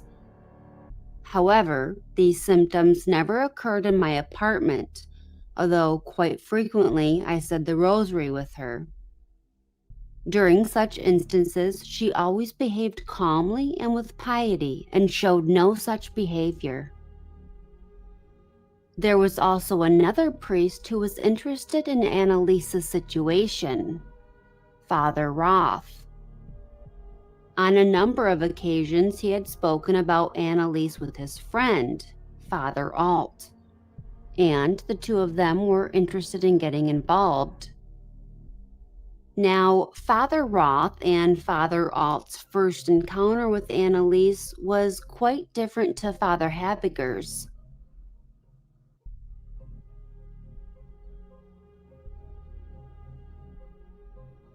Here's what Father Alt wrote to his superior about his first experience with her. Most Reverend Bishop, after much consideration and considerable hesitation, I should now like to acquaint you with the case of spiritual counseling about which I spoke to you very briefly when you were here for a visit. This is the case of Annelise Michel of Klingenberg. I will attempt to relate the case to you in order as it happened. My friend, Father Roth, came to me one evening and asked me to aid him and some of his priest colleagues in solving a case of spiritual counseling. This concerned a girl, Annelise Michel, whom he had not yet met. According to the opinion of some persons, she was alleged to be possessed, or at least was being molested by the devil. I was supposed to tell, by tuning in on whatever she was radiating, whether she was sick or not. Suddenly, I was able to describe the entire family: father, mother, sisters, the grandmother, something I could not possibly know since I had never seen them. Later, all of this could be verified. As to Annelise, I felt an enormous radiation that originated from her neck, or rather from her thyroid and her head. I did not detect any illness. This, of course, did not permit any conclusions as to whether she was possessed or not. 2 days later, a fellow priest who was going to take charge of the case visited me. He handed me 2 letters, one written by Mother Michel, the other by Annelise. I was unable to read them because, all of a sudden, I became so nauseated that I thought that at any moment I was going to faint. I experienced a strange excitation, such as I had never been subject to before, considerably frightening and startling my fellow priest, who was witness to all of this. Naturally, even this experience, of course, did not in any way prove that we were dealing with a case of possession. That evening, I celebrated the Mass. I was mentally preparing for the transubstantiation, and also included the unknown girl and the sacrifice. All of a sudden, something hit me in the back. The air turned cold, and at the same time, there was an intense stench as though something were burning. I had to lean against the altar. Welcome, Wildfire. With great effort, and only by dint of considerable concentration, was I able to speak the rest of the text. I felt deeply distressed, as if a negative force were surrounding me, which, however, aside from vexing me, could inflict no real harm. After the service, I went to a fellow priest and reported everything to him calmly and in detail. The subsequent night was the most restless I have ever spent. I had taken a very effective sleeping pill, one that previously had always helped, but I could find no rest. My apartment was filled with a variety of stenches, as though something were burning, of dung, of an open sewer, of fecal matter, and these kept alternating. It didn't matter whether I reached out for the rosary or whether I spoke some other prayer. The stench continued. It was literally infernal. In addition, there was an occasional loud thumping in my wardrobe. I laid in bed, feeling sorely pressed. I tried to pray. In my own words, I spoke an exorcism, thinking of my priestly power. He went on to say, my night had lasted from 11 the previous evening until 5 o'clock in the morning. When, the following evening, I told my fellow priests about all this, they were suddenly able to smell the same strange stench. In the evening, I took a walk with my friend, Father Roth, and once more, as we talked about Annelise Michel, we smelled the same series of stenches. Finally now, I heard some of the details about the girl's affliction. A few weeks later, I also met her personally. She was very depressed, but in our conversation, she was able to express herself very clearly, and she obviously had a considerable gift for analysis. In another letter written to the criminal investigator on September 9th, 1976, Father Alt gave a few more details about his first conversation with Annelise. She looked in no way ill or sickly, but she was pale and very serious. As far as I can recall, she said verbatim, "I'm looking for people who believe me." She never used the word possessed, and from the conversation, there was no way in which one could conclude that she was. I don't think she knew what exactly the word meant, and I must confess that neither was I clear on the theological concept of possession. Have a good night, Sarah. Thank you for joining us. Father Roth and I cross-examined her, so to speak, and I assumed from then on that a possession was possible, but that this would have to be proven 100%. Even if such proof would take a very long time. The statements of others about the matter I took as no more than a working hypothesis. The priests involved continued to pray over Annelise, and it appeared to have a positive effect on her. So much so that Annelise registered for college classes in Würzburg, majoring in education and theology. Classes started in October, and by November 1st, 1973, she had moved into her dormitory. Annelise experienced all of the typical longings for home that most do when they first leave for college, but there were a few girls she knew from high school, including her close pal, Maria. But besides being homesick, there were other things that were weighing on her. The Fratzen. Despite the fact that she was taking her medication faithfully and saw Father Alt every other week, she was seeing the faces wherever she went. Her roommate told investigators, during the first few weeks at school, Annelise was completely withdrawn and very down. She drifted and went to lectures only if we dragged her along. And that's kind of how it went. Her friends would force her out of her room and get her to experience things. Early in November, a dance was held in the dormitories. Annelise's friends got her to tag along, and that's where she met Peter, a fellow student who also lived in the dormitory. Peter liked Annelise right away. He liked that she was friendly, outgoing, and fun to talk to. He loved how animated she got when she talked about her interests, and they had many of the same classes together. Peter was good for Annelise. Her roommate, Ursula, said that he essentially revived her. The two would go out dancing and bowling, and for a time, Annelise was just like any other girl in love. But about 2 weeks later, as the two were walking to class together, Annelise told him they should stop seeing each other. When Peter asked why, Annelise told him, "I often get terribly depressed, and I'm not good company for anybody."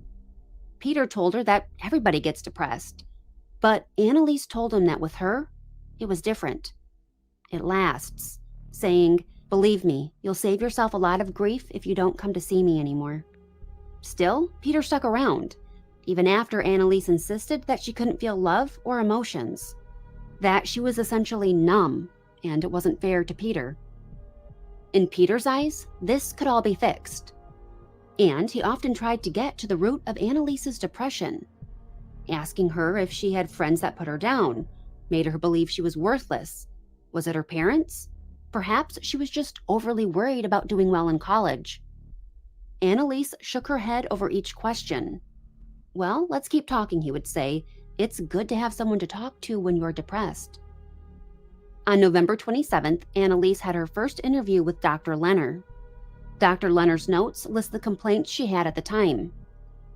Annelise described how she had trouble concentrating and listening, saying, "I have no willpower.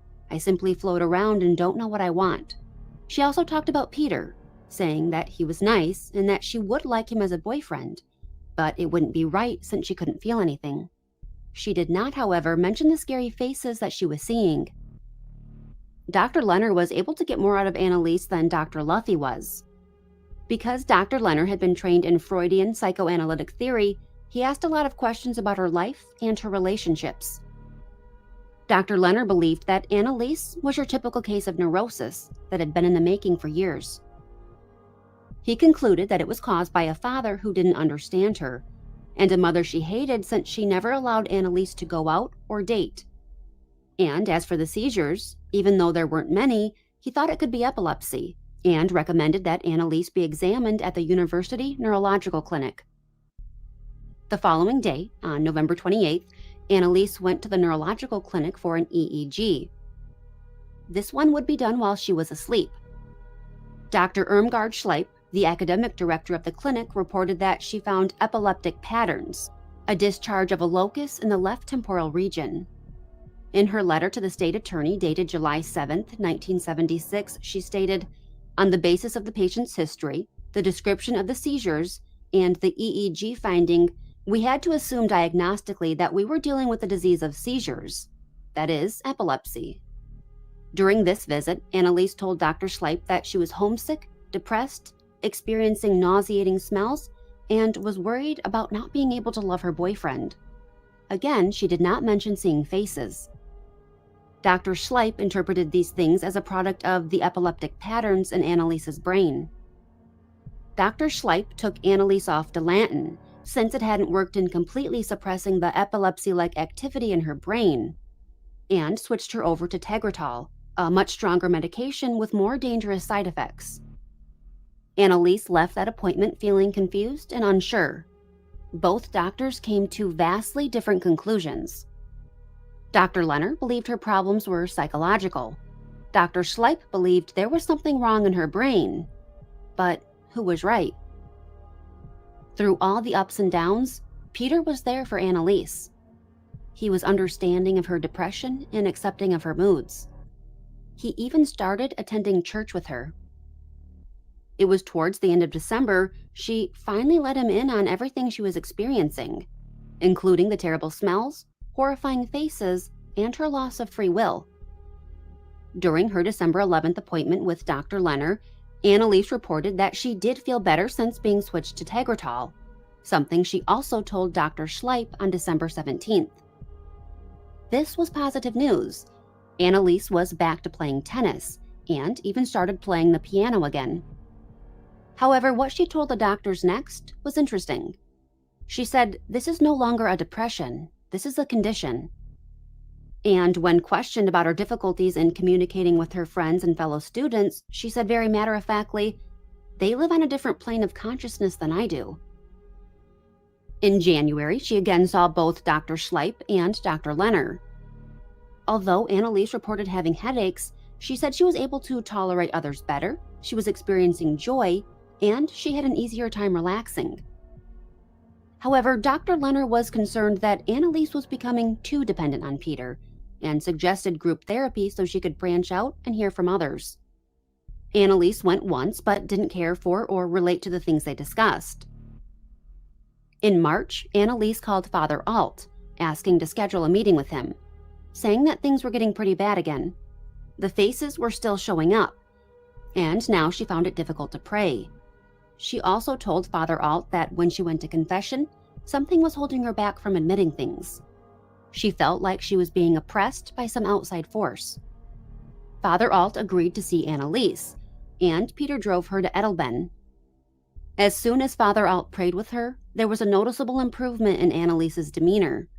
She was smiling, lively, and animated. Father Alt suggested that Annelise pursue a more strict religious way of life in order to help ward off whatever was bothering her. He also told her that she should continue going to her doctor. Annelise saw Dr. Schleip and Dr. Lenner in April and May. Dr. Lenner's notes from their May 7th appointment indicate that Annelise talked about depression and having severe headaches, mentioning that they were near constant and let up for only a few hours at a time. She was exhausted and sleeping as much as she could. Dr. Lenner also found that her reflexes had remarkably slowed down. In early May, Annelise had experienced something like paralysis on one side of her body. She went to stand up but couldn't, noting that one side of her body wasn't functioning correctly. Annelise was at her wit's end, telling Peter, "I'm taking the medication. It's not doing anything at all. Why do I have to go from clinic to clinic, always answering the same questions, going through the same tests? Why don't they just admit that they don't know what's going on?"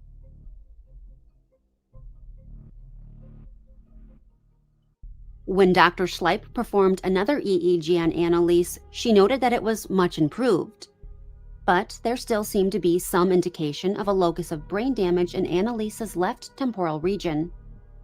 Dr. Schleip suspected that the small seizures Annelise was still suffering from occurred because she wasn't taking her medication regularly.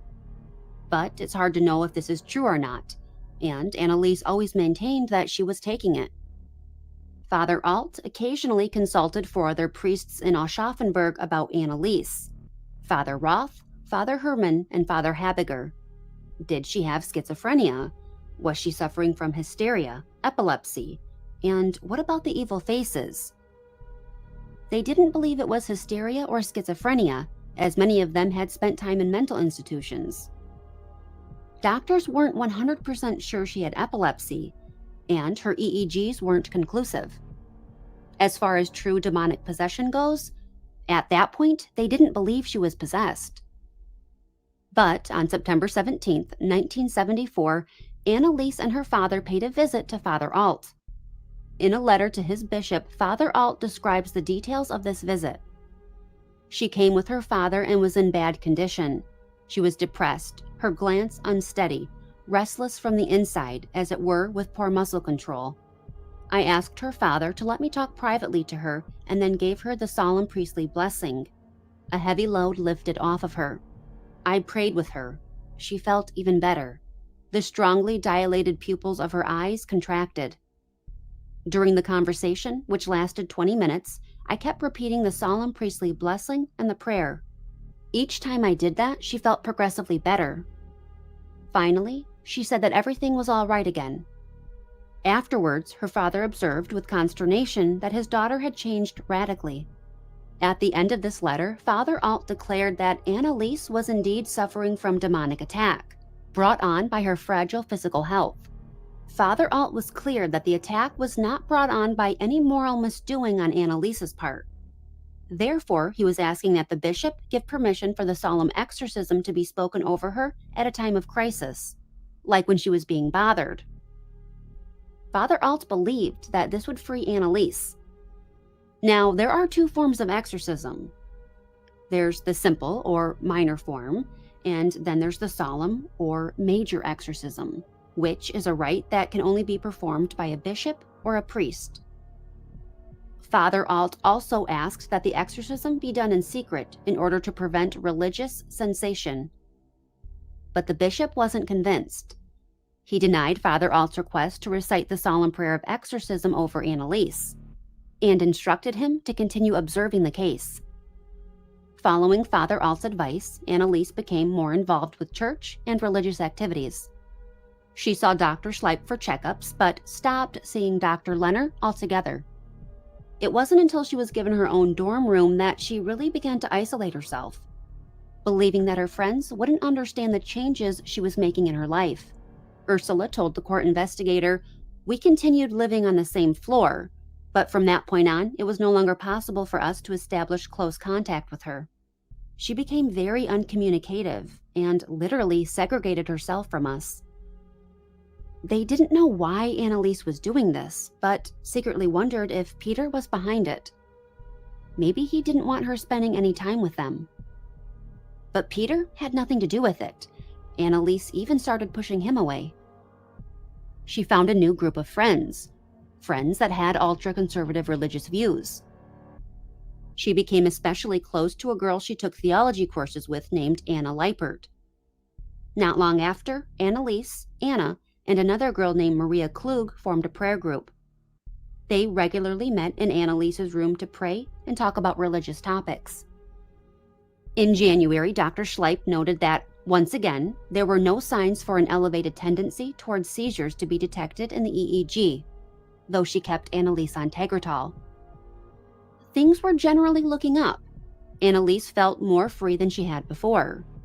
She was attending classes regularly, and her relationship with Peter was in a good place. The two often studied together, and Annelise helped him prepare for exams which were coming up in June. Then in May, a series of events happened that seemed to trigger Annelise. Not only did her grandmother pass away, but her sister Barbara moved out to take a job as a bookkeeper about 20 minutes away in Sulzbach. And with Gertrude away in Spain on a mission trip, the house often felt empty. Only Roswitha was there when Annelise came home on the weekends. Those who knew her best could sense something was bubbling under the surface. Father Alt recommended that she get a complete physical done. So in June, Annelise saw Dr. Martin Keeler. While Dr. Martin was satisfied with her physical condition, he noticed that Annelise seemed tense, but chalked it up to school and exams. On June 13th, she saw Dr. Schleip. Just like with her previous visit, Dr. Schleip was encouraged by the EEG results, but she wanted Annelise to continue taking Tegretol. By the fall, both Annelise's workload and her anxiety were increasing. She had fall exams, thesis research to complete, and she added music to her majors. When she couldn't pick a thesis topic that she found interesting, she considered dropping out of college altogether. Her closest friends said that it was during this time that Annelise fell into a deep depression. She wasn't eating and she didn't want to leave her bed. They had never seen her this bad before. Annelise was struggling to regain control again, but felt overpowered, telling Peter that she thought she was eternally damned, saying, "Inside of me, I kept hearing a voice that was trying to convince me that it was so. I tried to fight it off, but it was useless." Maria Klug recalled how at about this time, she and Anna Leipert were in Annelise's room, just talking, when suddenly Annelise said, "Please stop praying, it hurts, I can't stand it." Maria added, "Neither one of us had been praying aloud. Perhaps one of us might have uttered a silent prayer, and Annelise noticed it." Then Annelise seemed to develop an aversion to all sacred objects, even going as far as to remove a picture of Jesus Christ from a wall at the college and throw her rosary during a prayer group session. Anna Leipert reported that Annelise had also thrown and shattered a bottle of San Damiano holy water. Her friends were worried about her, and their concerns only grew when Annelise stopped going to church. Annelise told them, "It's no use. I can only get as far as the door and not a step further." Was something physically going on with Annelise? They weren't sure, but they did notice that she seemed unable to bend her knees. It was like she was walking on stilts. And others noticed it too. In fact, it stood out in everyone's mind so much so that the day after Annelise died, her mother spoke to police about it, saying, around the summer of 1975, she had difficulty walking. She held on to the furniture and walked that way, pulling herself along. Anna Leipert also discussed an event from that summer that left her shaken, saying, "I remember an incident from July of 1975. I sat with her in her room, and her boyfriend Peter was also present. Suddenly, right in the middle of the conversation, her face contracted into a real fratzy, a hideous, grimacing countenance that I cannot describe in detail. Her body became completely stiff. It took half an hour before the cramp disappeared. Her boyfriend explained to me that her condition was due to the fact that she was possessed.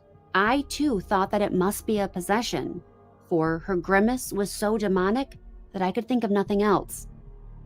Father Alt also noticed that Annelise's condition had worsened. He reported that prayer and blessings no longer calmed her. Instead, she became agitated and tense.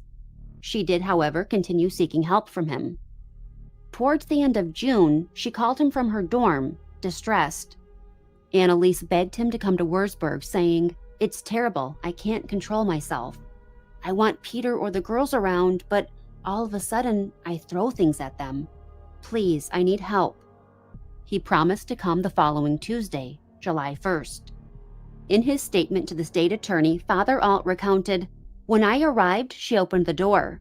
She was in deep despair. I think this was the first time that she told me that she was condemned forever. I prayed with her. She did want to pray, because she immediately got her rosary and sat down. But after 3 Ave Marias, I could see that she was unable to continue. She suddenly began screaming loudly. Tears streamed down her face. Somebody knocked. I said, 'Go on, open the door and say that Peter should come.' She went to the door and said, 'Oh, Anna, it's you. Please go and fetch Peter, will you?' Then she sat down again. Before we started praying once more, I asked her whether she had taken her pills, and she said that she had. I gave her the solemn blessing, but her condition did not change. She no longer cried, nor did she scream. But I could feel a terrible cold that was radiating from her. Finally, I prayed the Exorcismus Probativus, but only mentally, not aloud. She immediately jumped up, scared and ready to defend herself. Screaming loudly, she tore up the rosary. Her posture was threatening, and she looked more and more harried. At last, her boyfriend arrived. With a completely altered voice, she shouted at him, 'Peter, get out!' Understandably, when Father Alt left, he was deeply concerned about Annelise. Later that day, he called her parents, suggesting that they come get their daughter and bring her home.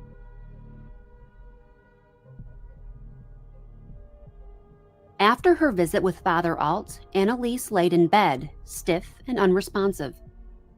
A little over 2 weeks later, on July 17th, her parents came to Wurzburg to get her.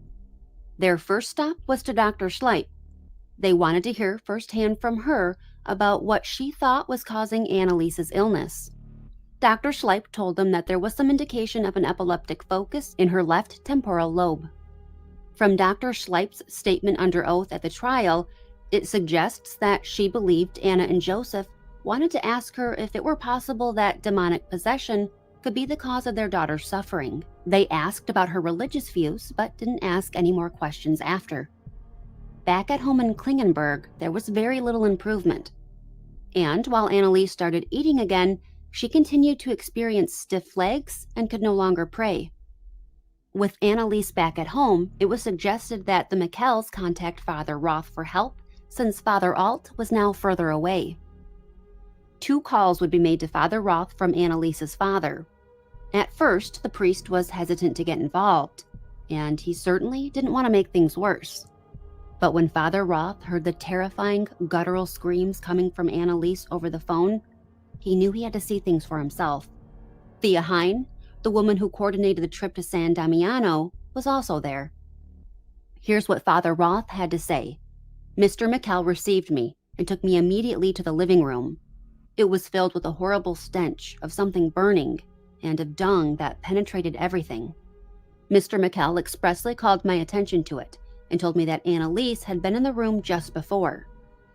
In other rooms of the Michel home and on the outside, I could detect no trace of the stench. I went to the kitchen with Mr. Michel, and there Miss Michel came running toward me, as if she wanted to assault me. About 1 meter away from me, she suddenly stopped, very stiffly without saying anything at all. After a few seconds, she ran away again, and then ran toward me once more, stopping at a short distance in front of me in a rigid posture. I should like to say here, parenthetically, that Mr. Michel told me during this visit that after he had talked to me on the phone, she had said, "Roth, that dog, he's also going to come," although he had told her nothing of my intended visit. After running toward me twice and then standing still in this manner, Annelise began raging and screaming very loudly, "Get out! You're tormenting me!" Her parents asked me to stay, so I remained in the kitchen. Thereupon, Annelise tore up a rosary and threw the pieces onto the floor. Mr. Michel took me outside and told me other details that took place while his daughter was having these attacks of rage. Both the family and Thea Hine then entreated me to say a blessing over Annelise. But even when I just attempted to take my crucifix out of my breast pocket, she did not know that I carried one with me, the demon in the girl began to rage. It finally got so far that she attempted to throw a 5-liter container filled with water from San Damiano at me. Interestingly, the jug fell from her raised arms, landing beside her instead of hitting me. Nearly 2 weeks after Annelise's return home, on July 30th, Peter came to visit. They would need to head back to Wurzburg before the end of the month to register for the fall semester. Now, Peter figured she'd be in no condition to go back with him, but he still wanted to talk to her about it. When he got to the Michel house, he asked Annelise to take a walk with him. Because she was still having problems bending her legs, Peter opted for a secluded country road where they could take their time. But it was clear that a walk wasn't going to happen. Annelise could barely move. He suggested they head home. Here's what he said happened next. Right in the middle of the conversation, Annelise stopped and, in amazement, looked at herself up and down. Then she started bending her fingers, as though she were doing it for the first time. She began to walk, quite normally, gingerly, then faster. Only then did she suddenly remember my presence. Laughingly, she threw her arms around my neck and exclaimed, "It's gone. I'm free. Entirely free, like never before." She wanted to go home quickly to tell her parents what had happened. She was full of hope. The next day, the two of them went back to Wurzburg together, and Annelise registered for the fall semester. They were grocery shopping when Annelise said, "I think it's starting up again." At the same time, her facial expression tensed, and she could hardly walk. Peter said the return home, which usually took about 10 minutes, lasted an entire hour. Once in her room, things got worse. She stood completely still in front of a crucifix that was hanging on the wall. She stared at it, her gaze full of hatred. Her face was totally distorted. She growled like an animal and gritted her teeth so loudly that I was afraid that all of her teeth would fall out. I started praying for her in thought, without giving any indication at all of what I was doing. Immediately, she ordered me, through clenched teeth, to stop. For an hour, she didn't move an inch from that spot. Keeping her gaze fixed on the cross, she bent her upper body backwards to get some distance from it, while at the same time trying to grab it with her hands. When she had calmed down somewhat and released the posture, she explained, "I wanted to take the cross in my hand, but against my will, I was pushed back, so I couldn't reach it." Worried that another incident would happen, Peter took her back to Klingenberg the same day. and once home, Annelise's condition worsened. In Father Roth's mind, there was no question about it. Annelise was under demonic attack. Telling Father Ernst Alt, "There is no longer any doubt in my mind that the girl is under the influence of demonic forces," to which Father Alt agreed. Not only was she under the influence of demonic forces, but Father Roth believed that demons were now living in her and using her body. That, coupled with her aversion to sacred symbols, and they believed Annelise met the conditions required by the church for the recognition of true possession. After hearing about what Annelise was experiencing, Bishop Stangl finally gave his verbal permission for saying the exorcism over Annelise, but only the minor form. So, on Sunday, August 3rd, Father Roth and Father Alt paid a visit to the Michel home to perform their first exorcism. Father Roth reported, during the recitation of the small exorcism, she began to whimper and moan, and she pleaded, "Stop, it's burning." When asked where, she answered, "In my back, in my arms." What was also striking on that day was that she tried to knock the book containing the exorcism prayer out of Father Alt's hands. As far as I can remember, she once said, "I'm free." What she meant by that was that she was free of demons. But this lasted only a moment, and soon after, she once more started whimpering and moaning. When we left the Michel home about 2 hours later, we were both convinced more than ever that we were dealing with a case of possession. But nobody could predict just how bad things were about to get, and the suffering Annelise would experience would reach a whole new level. The things that happened in August of 1975 left her family confused, shocked, and horrified. The minor exorcism that Father Alt and Father Roth performed seemed to stir up something so intense in Annelise that sleeping was nearly impossible for her. She would run through the house, going up and down the steps as fast as she could. She would kneel down and then stand up with such speed that soon her knees became swollen and raw. And still she continued. She would scream until she became catatonic and her arms and legs were stiff. Annelise also began to display near superhuman strength. On one occasion, Peter saw her take an apple in one hand and effortlessly squeeze it until it exploded into small pieces. She would throw her sister Roswitha around the room as if she weighed nothing. The Michels were beside themselves. They didn't understand how this was happening, especially since Annelise could no longer swallow any solid food. And once in a while,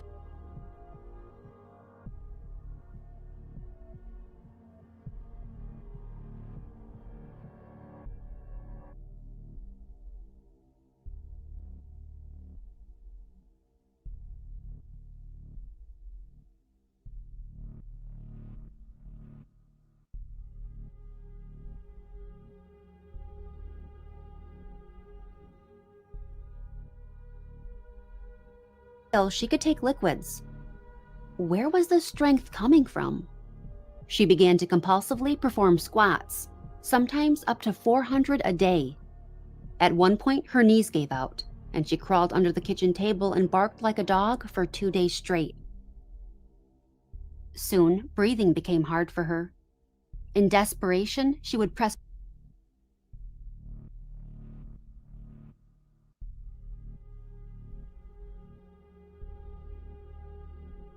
Once again, the movie Exorcism of Emily Rose is based off of this story and one other story. Sorry about that, guys. I hit my microphone.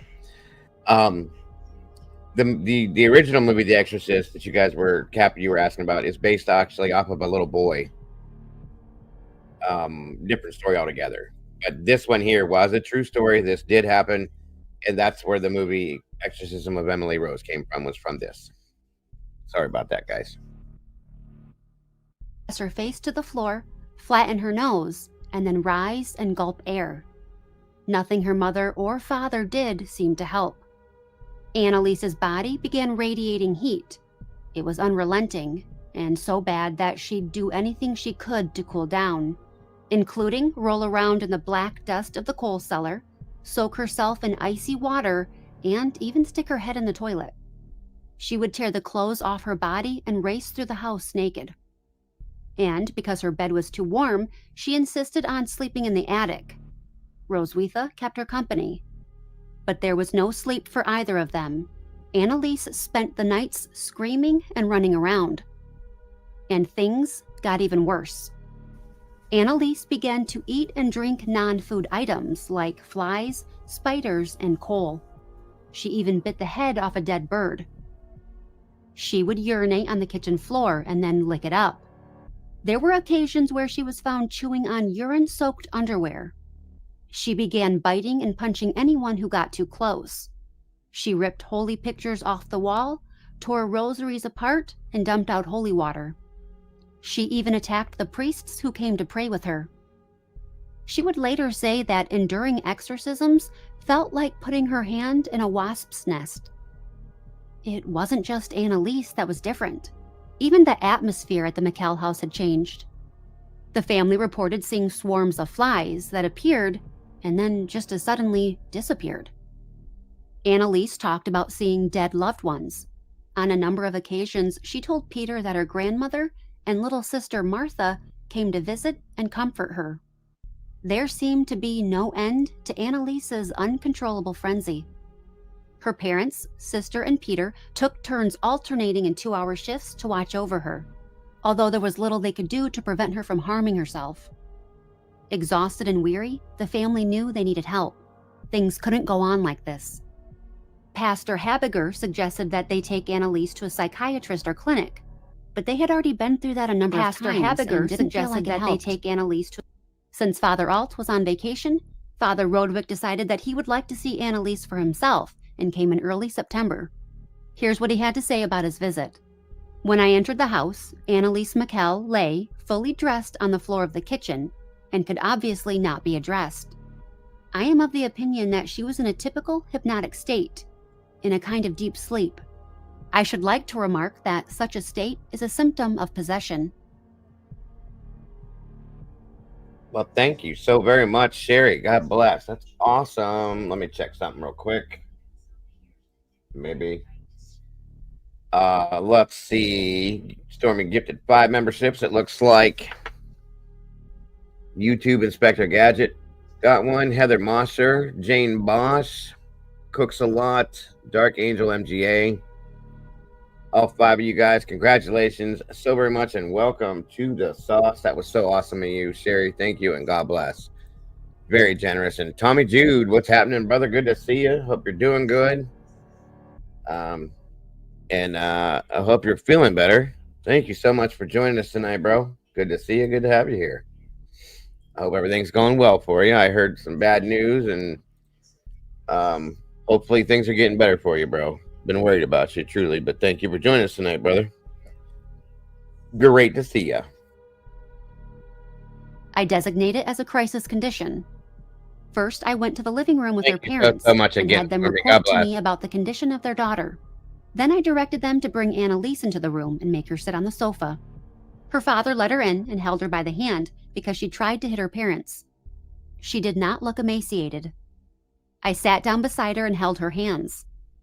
In her trance state, a second personage announced itself. I had asked, "What is your name?" And the answer came. Judas. She spoke with an altered, much lower voice. I had held her by her wrists. During the conversation, I noticed that her cramped muscles relaxed. She came to and looked at me with surprise. Apparently, it was not until then that she noticed me consciously. Subsequently, I was able to carry out an entirely reasonable conversation with her. I told her that we would not desert her and that we would help her. I was thinking of priestly aid through exorcism, when suddenly the cramps started again. I asked her family to take her back to the Welcome, kitchen. Moonlit baby. Good to see you tonight. I told them that I knew enough about the case, that I had found confirmation of my surmise, that we were dealing with a case of possession, and that I would have to consider what could be done.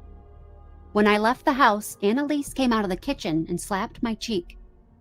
After that, she went into the living room to play piano, as if nothing had happened. Now, the name that Annelise had given him stuck with Father Rodwick. Judas. He later spoke in detail about this point.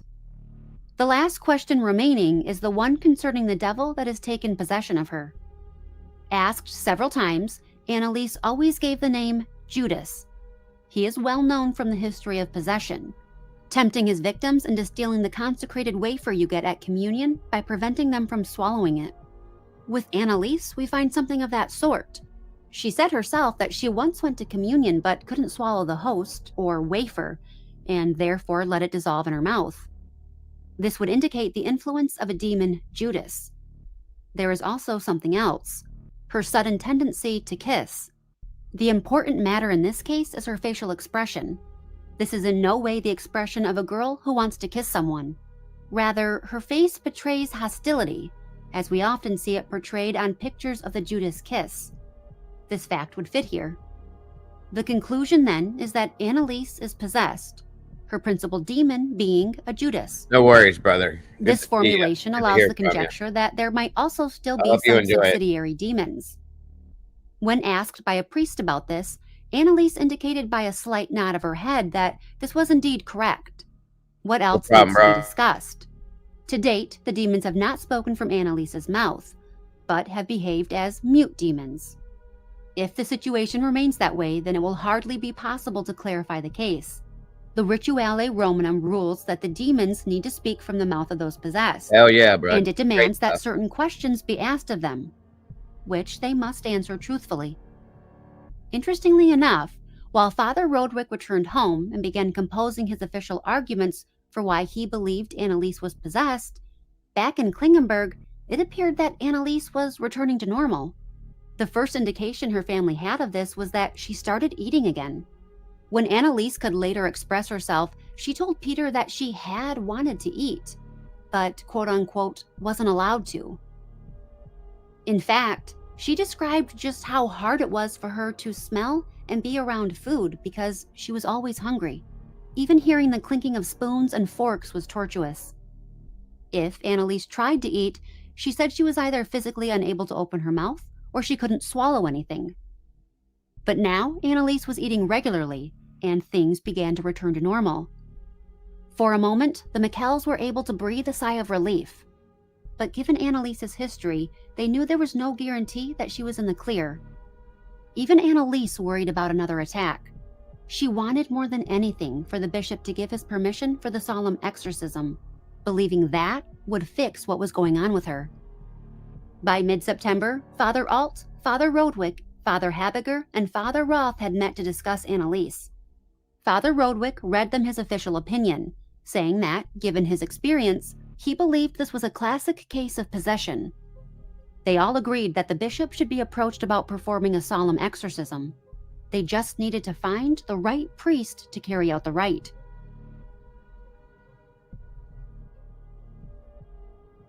Father Roth believed that a man named Arnold Renz, a pastor of a parish near Klingenberg, would be the right fit. You can hear the urgency in Father Alt's letter to Bishop Stangl. Side note, in order to protect Annelise's identity, they refer to her as Anna Leiser. Father Alt writes, "One thing is clear. This is a matter of possession. For this reason, and because of the tremendous torment that Anna Leiser has to suffer, it is necessary to act immediately. Without a doubt, we were all surprised by the occurrence of the case, and, in a way, more is demanded of us than we can deliver. But Father Rodwick has offered us his expert help. The conversation we had with him last week has made many things clear to us. I am writing this letter in great haste, and am taking it to Wurzburg myself, together with my report and Father Rodwick's opinion. Begging for your blessing and prayer, I remain your Ernst Alt." On September 16, 1975, the Bishop of Wurzburg gives his express, written permission for Father Renz to carry out an exorcism, with the first rite taking place about a week later. On the evening of September 24th, Father Renz arrived at the Michels' home at 4 o'clock. Waiting inside was Annelise, her parents, her sisters Barbara and Roswitha, and Peter. Father Alt, Father Roth, and Father Herman were also there, as well as Thea Hein and her husband. Chairs were set up for the participants. A small altar was arranged on a side table. On it was a crucifix, a statue of Christ, a houseplant, and framed pictures of the Virgin Mary, Padre Pio, Michael the Archangel, and the Sacred Heart of Jesus. The rite consists of prayers that are spoken by the exorcist, as well as prayers that are to be spoken by those in attendance. In between prayers, certain questions need to be asked, like, why did the demon possess this victim? When did he intend to leave? And what was his name? After all, what cannot be named is difficult to exorcise. But if the priest can get the demon to reveal his identity, he gains some power over it. Later, Father Renz wrote in his diary, "Arrive at 16 hours. Started exorcism according to instructions. Annelise, or rather the demons, behaved rather quietly at first. Annelise is being shaken more and more strongly. Annelise, or rather the demons, react most violently against the holy water. She starts screaming and raging. Annelise knows everything. She knows what it is that she said. Apparently she is always fully conscious. No amnesia at all. Annelise is held by 3 men, so she would not injure herself."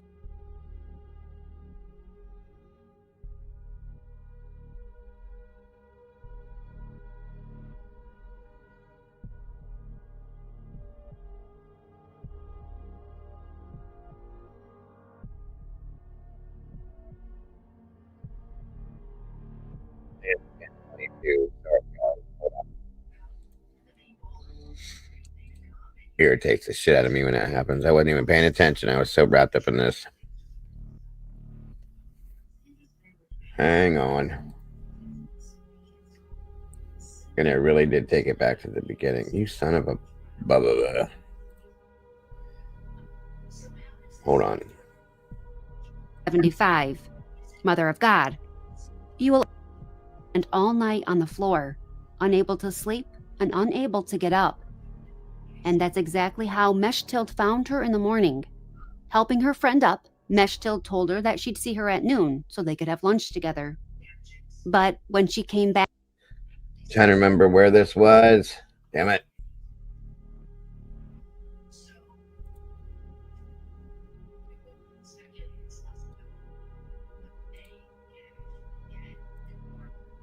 for a while, Peter said that he heard a loud cracking sound coming from Annelise's body. Almost Peter entered the church, he thought she was experiencing the impression that she had a lucid ability to judge the data, and that she was definitely determined to conclude the make sure Annelise was. But there were times when she would say, "Quickly, quickly, I can eat," and she would request specific things. She would scrape her face against the wall, punch, and bite herself. During some exorcisms, she would fall to her knees and quickly get up, doing this over and over. According to Father Renz, during one session, she performed hundreds of genuflections in rapid succession. Dr. Veth from Annelise's college called to let the family know that she had missed her deadline for handing in the third part of her thesis, but an extension could be granted if she could turn in a doctor's note. On May 17th, Joseph called Dr. Keeler to see if he could get a doctor's note. However, Dr. Keeler insisted on seeing Annelise first, something the Michels didn't want. Ultimately, Father Alt was able to get Dr. Werneck in Edelben to write a note for her, and the thesis deadline was officially extended. On May 20th, Peter and Roswitha approached Annelise about helping her finish it. Responding almost immediately, she went down to the living room with Peter to get started. 5 hours later, and she had dictated a 4-page outline to him, and showed him where to find the excerpts. The next day, they typed her paper. As soon as it was finished, Annelise lapsed back into her previous affliction. But there was still one thing missing, her signature, and Annelise was in no condition to be able to sign it. The family said the rosary for her, and it seemed to work. She signed it, and the thesis was mailed off on May 28th. On Sunday, May 30th, Father Alt came for his usual session, except this time he brought a friend with him, a man by the name of Dr. Richard Roth. Now, Dr. Roth had heard a few of Annelise's exorcism tapes, and they had had a deep impact on him, so much so that he told Father Alt that for the first time in a long while, he felt prompted to start praying again. So when Father Alt asked him to attend the next exorcism, Dr. Roth couldn't pass up the chance. You see, Father Alt was worried that Annelise's body could no longer withstand the physical strain that the exorcisms placed on her. But if Dr. Roth were there, he could administer a tranquilizer to calm Annelise down. The actual reports of this visit are so conflicting that it's hard to determine what really happened. Later, Dr. Roth would claim that he was only interested in viewing Annelise from a scientific standpoint, and that he didn't go in any capacity to act as a physician. The night Dr. Roth attended the exorcism, Father Alt had come out of the Michel house to greet him. Father Alt said he saw Dr. Roth take a few vials and a syringe out of a black bag and put them in his jacket pocket. Then they walked upstairs to see Annelise. Peter claimed that upon looking at her, Dr. Roth exclaimed, "My God, she has the stigmata." However, later in court, he couldn't remember having made that statement. Dr. Roth claims he only ever saw Annelise from the back, and he only stayed for a few minutes. While there, he also wrote out a doctor's note for Annelise to cover the next 2 weeks and gave it to her father, something Dr. Roth failed to mention to the state attorney. 2 days later, Father Renz wrote to the bishop about this visit, saying, "She has had to suffer outrageously during the past few days, and also her family, who are close to despairing. Annelise injured herself so seriously that her left cheek is badly swollen, and both of her eyes look as if she had been worked over with a fist, with blue, red, and black discoloration." On June 7th, Annelise had an especially difficult session. The audio recordings capture her screams that were even more terrifying than usual. And I don't know if you guys are catching on to this, but this woman didn't have just one exorcism. She had multiple exorcisms, folks. It's absolutely insane. Typically, you see this, it's one and done, and they're out the door. This is over regular periods of time, guys, for a while. It's unbelievable. Father Alt came to see Annelise the following day, June 8th, and this would be the last time he would see Annelise alive. He said she looked very ill, face sunken, cheekbones protruding. Everyone's mantra during this time was, "If only July were here." In Father Alt's June 24th letter to the bishop, he talks about Annelise's condition, how she had bitten a hole into the wall and chipped her front teeth. Her nose was rubbed raw, and her knees had open sores. He wrote about how she was seemingly able to scream and speak clearly at the same time, as if two different voices were coming out of her. Throughout the month of June, the topic of Annelise receiving medical help was brought up on numerous occasions, but Annelise had always turned it down. As late as June 30th, Roswitha asked her if she wanted to see a doctor. Annelise said no. In her eyes, no doctor could help her, for there was no medication to take care of the devil. This was a sickness of the soul. Annelise also worried about being sent to a mental institute. "I don't belong there," she would say. On June 27th, Annelise ran a fever. She was given cold compresses to help bring it down. Father Alt suggested that it would be a good idea to see a doctor. But again, Annelise refused to go. Joseph called Dr. Roth and had him write out a second doctor's note covering the next 2 weeks, as Annelise had student teaching that she clearly wasn't going to be able to do. On June 30th, another exorcism was performed. When it was over, she asked Anna to stay with her, saying, "Mama, stay with me. I'm afraid." Anna stayed for a while, then went to bed.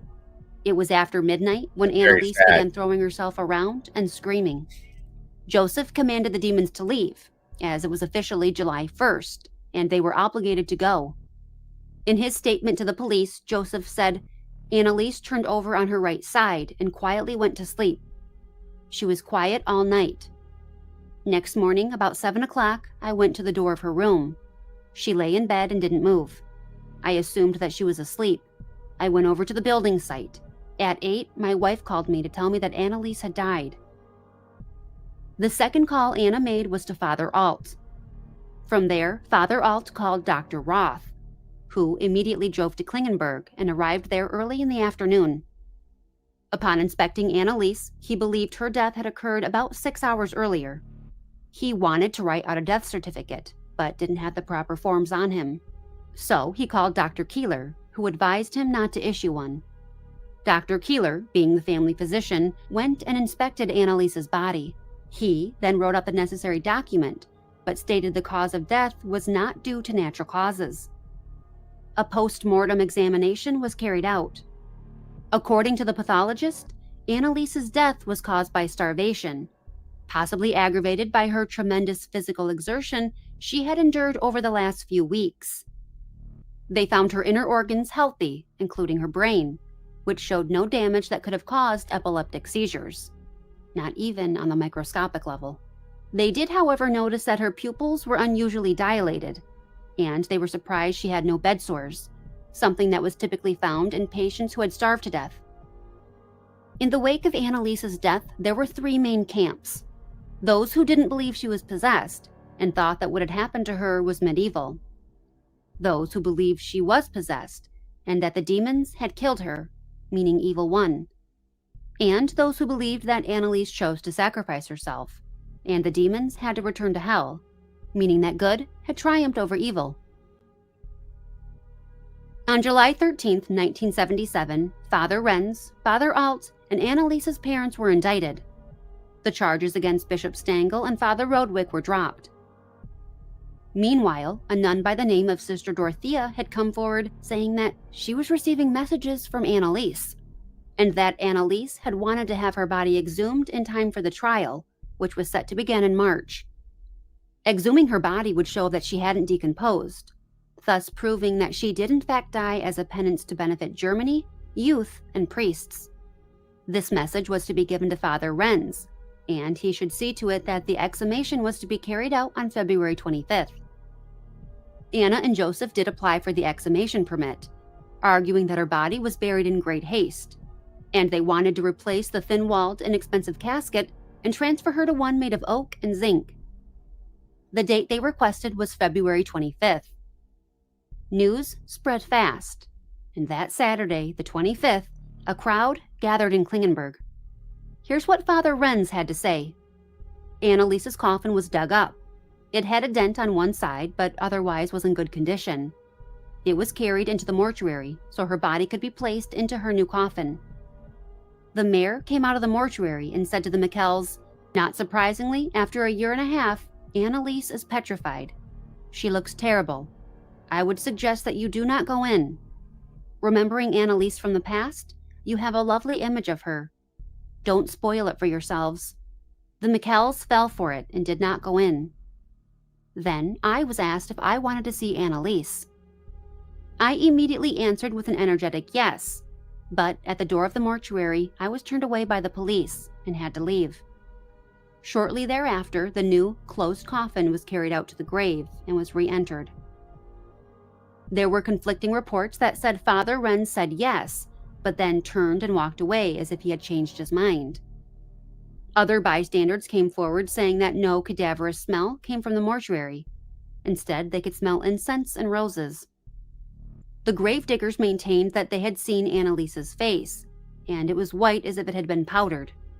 Some of them talked about how when they had moved Annelise to her new casket, they had grabbed her under her arms and legs to transfer her, meaning she hadn't decomposed. There was also talk of 2 well-dressed men in attendance, who were talking to each other, saying, "Listen, this must under no circumstance become public, no matter the cost." It was also rumored that the police had photographed the body in the casket, but they had published nothing. As you can imagine, the papers had a field day. The trial began on March 30th, and there were lines waiting for the courtroom to open. Many had to be turned away because the courtroom could only seat 100. At the start of the trial, Annelise's father, Joseph, asked if they could kneel down and pray, but the judge declined his request. Father Alt was the first to testify. He never thought that Annelise was dangerously ill, and that she conceived of her suffering as a penance for priests and German youth. And she wanted the tapes to be made public so that people could see that there was in fact a devil. Father Alt and Father Renz both stated that if they thought this was a physical illness and not a possession, they would have been the first to call for medical help. Father Alt spoke of the different demons, whom he said he recognized from their different voices, and that Annelise not wanting to eat was due to the influence and control the demons had on her. The state attorney believed that Father Alt was the true moving force behind the entire case, and was largely responsible for the way things turned out. On April 5th, the doctors who had known and treated Annelise were called to testify. Besides what they had already stated to the criminal investigator and the state attorney, nothing new was revealed. This is the most interesting and wild part of this entire story in this case. how this all went down, guys. It was really, really crazy how this all happened here with the priests and the doctors and the police involved in this. Very, very suspicious, I'll put it that way. They believed Annelise had died of a combination of epilepsy, mental disorders, and an extreme religious environment. After the doctors testified, next came Annelise's friends and sisters. On April 10th, the court's expert witness, Professor Sates, was called to testify. He was a psychiatrist in a clinic at the University of Würzburg, and even though Annelise had been a patient there, he didn't know her personally. He believed that had Annelise been forced into treatment, she would still be alive. Treatment that would have included being subdued with tranquilizers, being force-fed, and treated with electroshock therapy. On April 19th, the prosecution presented its case. They asked that all 4 defendants be found guilty of negligent homicide due to failure to act. They wanted the priest to be sentenced with fines, but argued that the parents shouldn't be punished, since losing their daughter was punishment enough. The defense argued that the defendants should be acquitted because Annelise had refused medical help due to her previous experiences. She had placed her life in the hands of God, thinking of her death as a penance, something that was technically her constitutional right. And technically, there's no evidence that Annelise lost her capacity to reason as an adult. She was always aware of what was happening. She stated that she wanted to eat, but was physically unable. 2 days later, on April 21st, Judge Bolander published his opinion of the court, that Annelise had epilepsy that evolved into psychosis. And while yes, she was legally an adult, by May of 1976, she no longer had the capacity to make decisions for herself, and the exorcisms had aggravated her illness. All 4 defendants failed to call a doctor, making them guilty of negligent homicide. The courts argued that had Annelise been taken to a clinic, she would have survived. The sentence? 6 months in prison, suspended for 3 years, plus paying court fines. Following her death, mediums have continued coming forward with messages about Annelise, saying that she is very high up in heaven and talks about a coming day of judgment. To this day, her grave still gets visits from those wanting to pay their respects, leave notes for her, pray, and say the rosary with her. Beginning in 1968, at the age of 16, until her death in 1976 at 23, Annelise had been experiencing terrifying and confusing things in which she and her parents sought medical help for. Over the years, she had been seen by at least 8 different doctors, none of whom seemed to know exactly what was going on with her. It's a very tragic story. I do believe had she gotten medical help, she would have lived. Though I think treating the other aspect of what was going on with her would have been more difficult. Her parents being so strict is often cited as a mitigating factor in this situation, but I'm not necessarily so sure that's the case. As kids, the Michel girls did get to do things. They took dancing lessons, got to go to the sports club, and as they got older, they got more and more freedoms. Her parents wanted her to go to college. They were excited about her becoming a teacher. Yes, they were nervous about her going away, but what parent isn't? And she even lived in the dorms. They had no issues with her dating Peter. This is evident by the fact that he was welcome in the Michel's house, and he even stayed the night there on multiple occasions. Their other daughters were out living their lives and even working in other countries. This isn't a cut and dry case. There are elements of possession and elements of a neurological condition. I think the only thing we can all agree on is that her death was tragic and unfortunate. This is one of those cases that has stuck with me for years, and the photographs and audio recordings are downright bone-chilling and haunting. I know that I've given you a lot to unpack today, but I cannot wait to hear from you on this one. What are your thoughts about Annelise Michel? Do you believe that she was possessed? Do you believe that she had epilepsy or seizures? Or do you think that she had some kind of underlying mental illness? There were many times throughout my research of this case where I felt like I had it figured out what was really going on with Annelise. There were many times where I believed that she truly was possessed. And there were times where I thought, yeah, she probably did have epilepsy or was suffering from seizures. But then I would uncover some new piece of information that would take me right back to square one. I will say that listening to the audio tapes of the possession, they just do something to me. It doesn't. And that's a fact, which is why we're going to listen to them. I have looked at this, I don't know how many times over the past 25 years, you guys, and I'm the same as her on this. I can't give a definite. I've worked in the medical field. I grew up in the medical field. I've seen things in the medical field. I cannot comfortably tell you that I believe that this was a medical issue. That's all I'm saying. Now, let me show you something. Hold on here.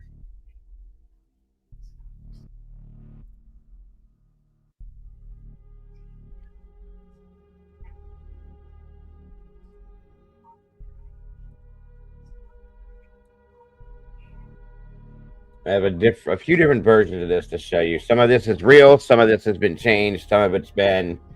It tells you what's real and what's not in this, and they give you examples of things, so on and so forth.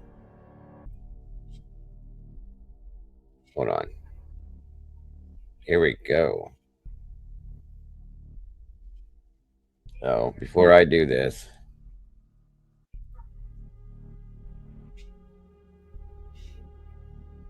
Trigger warning.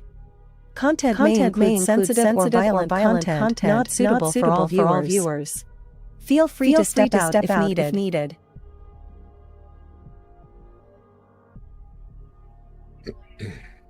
and that's no joke.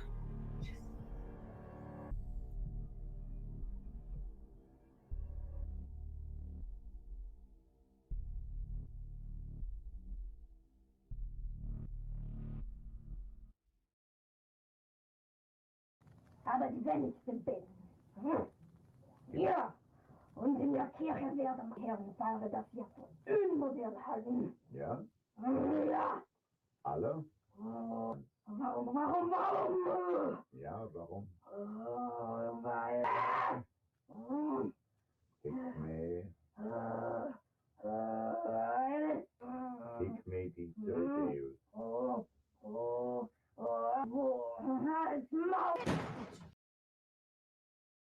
Hold on, I wasn't gonna play that one first. I told you I got a couple different versions of this. Give me a second, guys. Sorry. I clicked the wrong link. Hang on just a minute. Ouch. Come on, back up for me. Here we go. God, my computer is really irritating me tonight.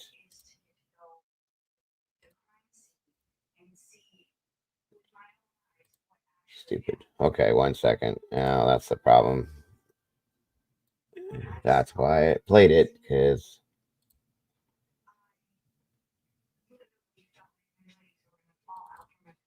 come on, load up. Jesus. Uno momento. Okay, hold on.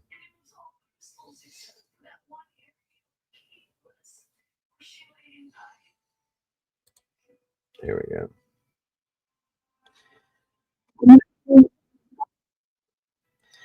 Now I'm gonna let you hear what she normally her real voice, what that sounds like, and then you're gonna hear these other tapes, okay?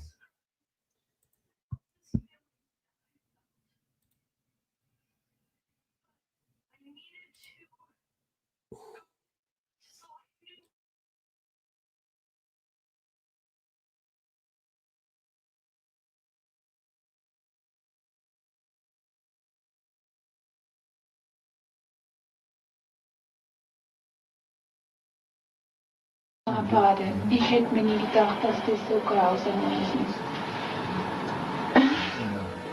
Ich habe mir immer gedacht, ja, also, ja, ich will auch für die anderen Leute, damit die nicht in die Höhle kommen und so. Aber dass das dann so schlimm ist und so grausam und so furchtbar, nee. Das tut mir leid, das ist so leicht gesagt, aber wenn es dann wirklich schlimm ist, da will man überhaupt nicht mehr, da will mein Kind nicht mehr.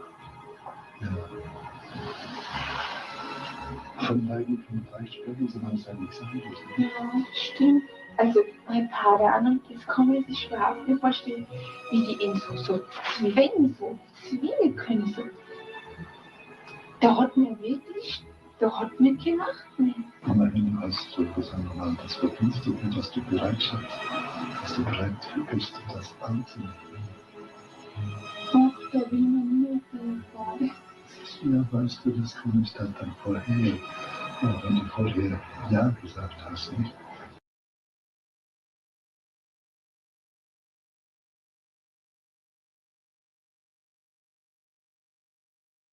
Okay, so that's what she sounds like.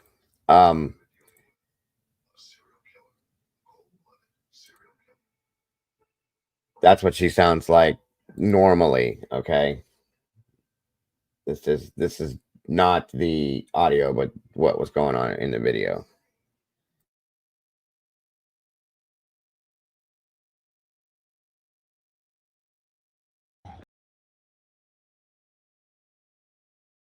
Okay, now let me get the good stuff or the real. Hold on, 1 second.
Part of it. So anyway,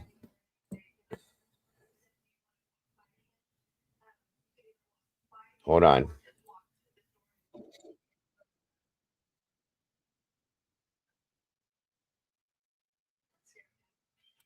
One second. This is such a mess the way this is all put together.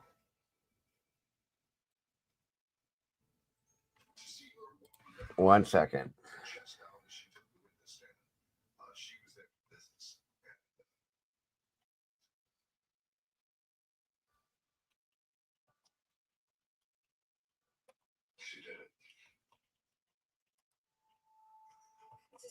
Okay.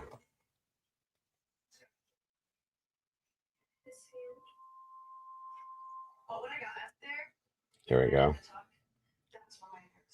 Come on, load.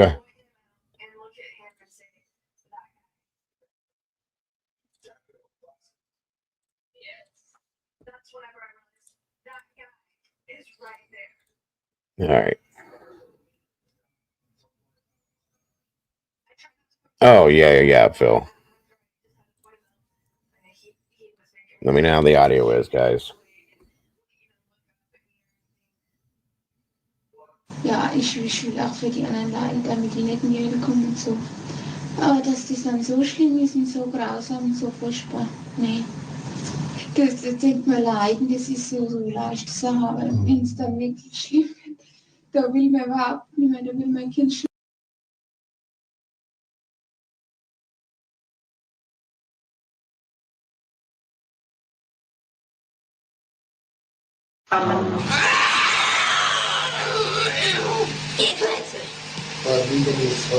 Nein, Jeklitze!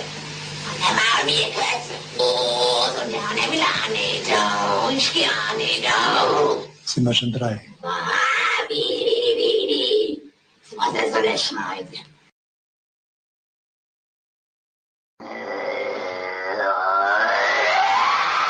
Als Kind Gottes. Ich hab ein Moderschlag! This is real.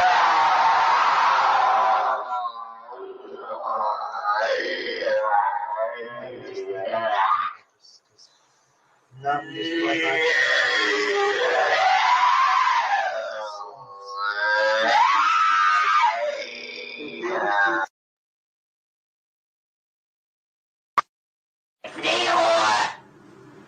Ruhe gibt's nur da oben. Ruhe gibt's nur dort, wo die Liebe. Each of these are 6 different supposed demons, okay? Different voices, different people, creature, whatever you want to call this. Just saying. Ja, bei uns gibt's nur Nur Hass. Ja. Und wo nur Hass ist, da gibt's keine Ruhe. Nein. Und für uns gibt's nie Ruhe. Nie. Weil Ewigkeit.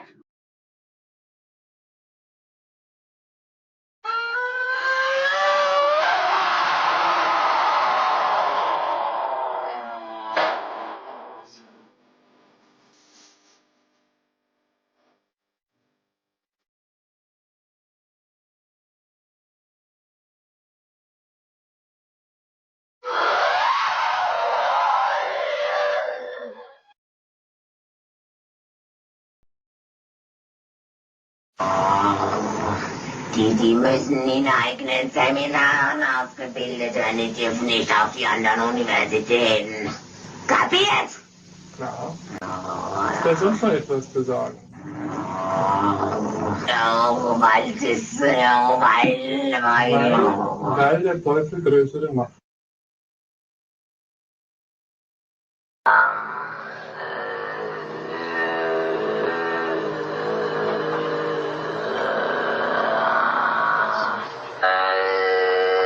im Namen deines Sohnes, den Jungfrau, im Namen Jesu, befehle ich dir auszufahren.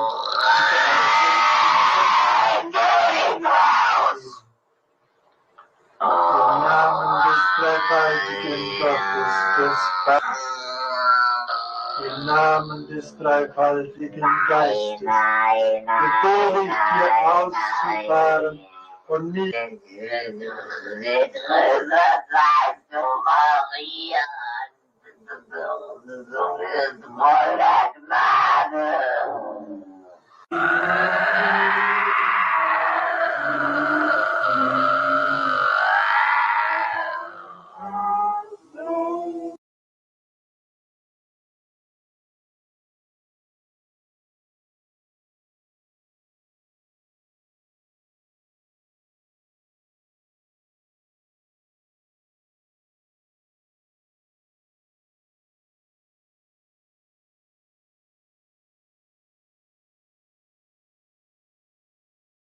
Are you leaving, Miss Kaylee?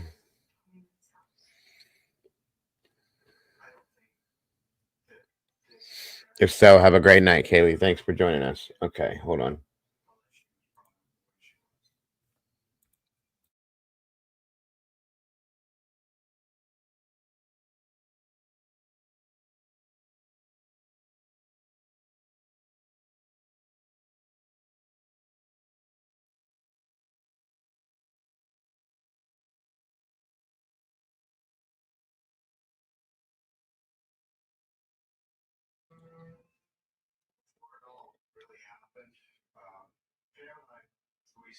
At some point, this is how she was moving around, crawling like an animal.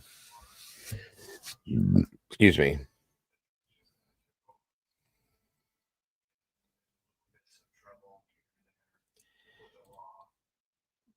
This is a lot of this is triggering, guys. It really is. Hold on here. Trying to find the other stuff I had. Give me 1 second. It's a mess. Welcome, Holly.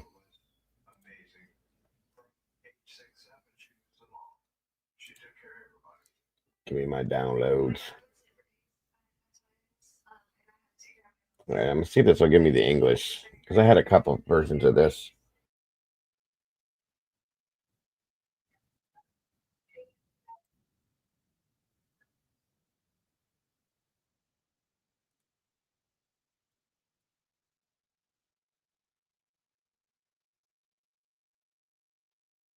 Okay, hold on.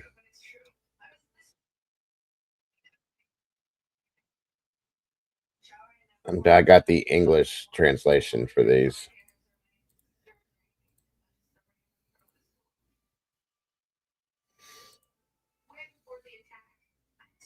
Donuf.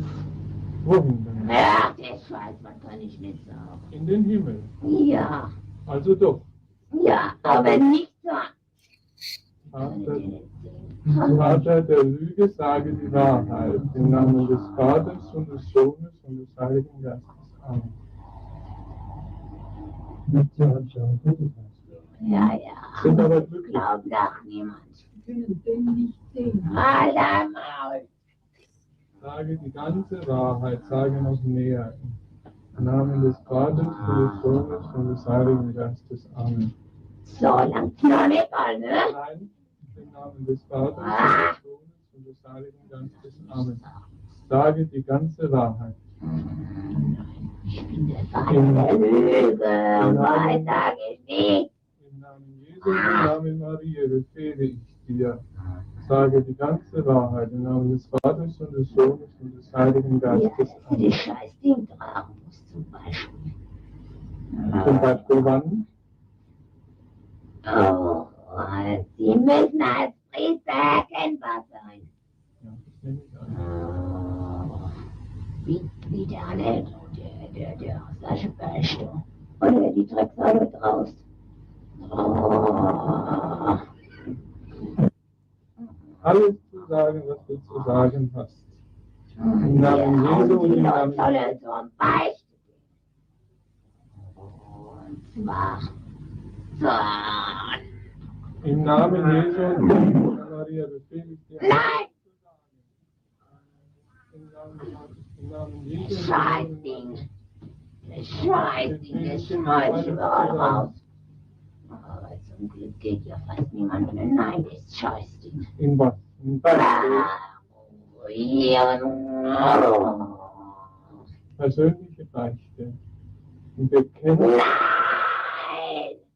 Sage die Wahrheit im Namen des Vaters und des Sohnes. Ja! Ja! Du sagst noch mehr jetzt. Im Namen des Vaters und des Sohnes und des Heiligen Geistes. Im Namen Jesu und im Namen Maria befehle ich dir, alles zu sagen im Namen des Vaters und des Sohnes und des Heiligen Geistes. Amen. Von wem ist Annelise verflucht worden? Im Namen des Vaters und des Sohnes und des Heiligen Geistes. Amen. Sage alles. Des Sohnes und des Heiligen Geistes. Amen. Im Namen Jesu. Im Namen Ich vergaß ihn. Im Namen Jesu, Ich schreie ihn nochmal ohne. dir unreiner Geist alles zu sagen. Im Namen Ich bin des nicht Vaters, unrein, des no. Sohnes und des Heiligen Geistes. Amen. Im Namen Jesu und im Namen Maria befehle ich dir unreiner Geist alles zu sagen. Im Namen des Vaters und des Sohnes und des Ja, das Scheißloch ohne dich. Heiligen Ja! Und das andere daneben. Ja! Und das Scheißloch da oben. Welches noch? Und das sage ich Ihnen nicht. Im Namen Jesu Nein! befehle ich dir. Nein! Vater der Lüge, sage die Wahrheit. Im Namen des Vaters und des Sohnes. Vater der Lüge, sage die Wahrheit. Im Namen des Vaters und des Sohnes und des Heiligen Geistes. Amen. Im Namen Jesu und im Namen Maria befehle ich dir, alles zu sagen. Im Namen des Vaters und des Sohnes und des Heiligen Das Scheißzeug muss so schnell wie möglich unter die Leute. Die Scheiße. Die Tonbänder. Auf Kassetten. Ja. Nein! Im Namen des Vaters und des Sohnes und des Heiligen Ja! Und was ist noch für ein Wallfahrtsort, den du nennen willst? Nennen musst im Namen des Vaters und des Sohnes und des Heiligen Geistes. Amen. Du musst es sagen im Namen des Vaters und des Sohnes und des Heiligen Geistes. Amen. Im Namen Jesu und im Namen Maria befehle ich dir es zu sagen, im Namen des Vaters und des Sohnes und des Heiligen Geistes. Amen. Die volle Wahrheit im Namen des Vaters, Hier des hat Sohnes ja nicht und des anerkannt. Heiligen Geistes. Amen. Hier das Bach.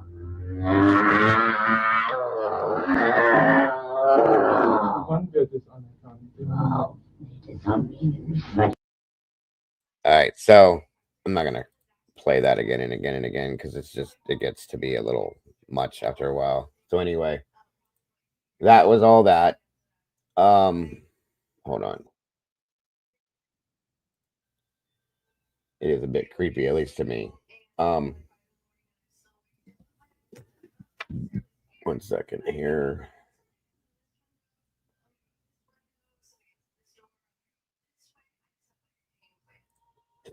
Hold on.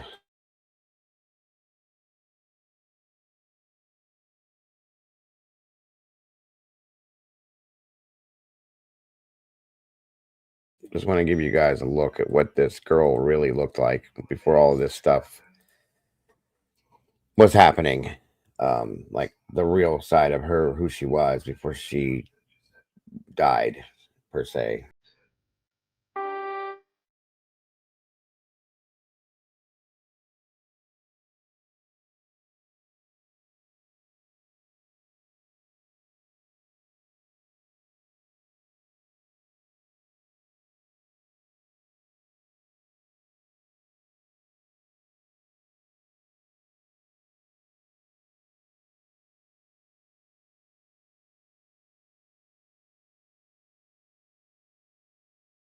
Regardless of what this ended up being, like I said, I'm torn between schizophrenia, seizure disorders, and I'm a skeptic when it comes to anything paranormal that way. But guys,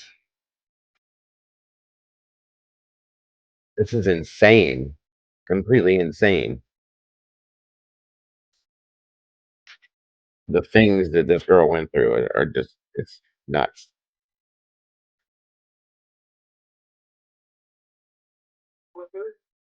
Whose birthday is it?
And for the most part, she looks fairly normal, you guys. I mean, whose birthday is it in here? I've seen somebody ask.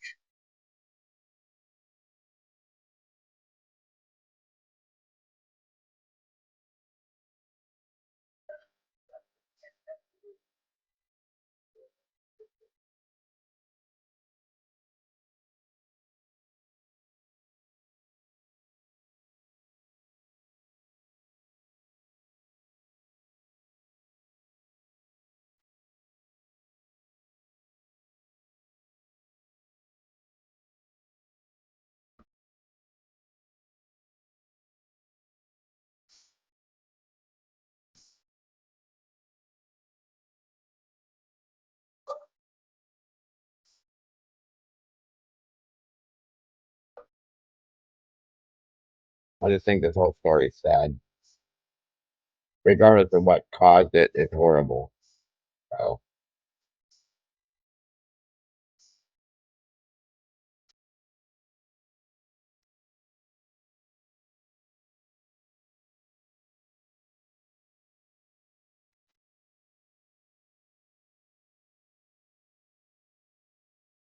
when is your birthday, Kaylee? Excuse me again.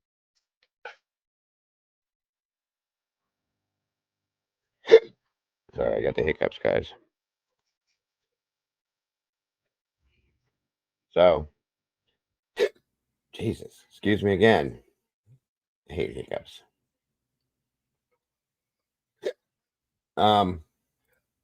Anyway.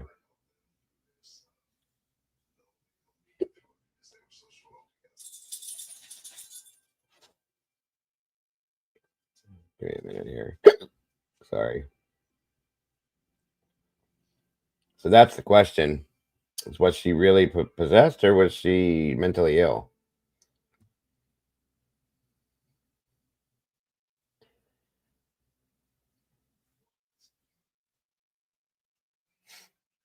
Part of this was they're saying that that Hitler possessed her, which I struggle with that. Okay. I truly do.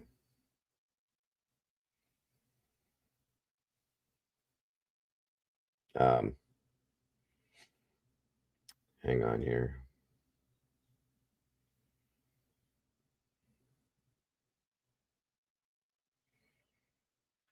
So, what are your guys' thoughts?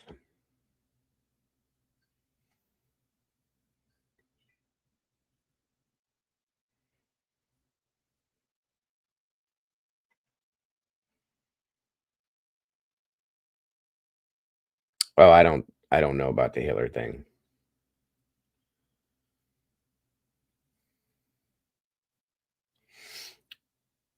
I think it could have been a combination. Well, if you believe in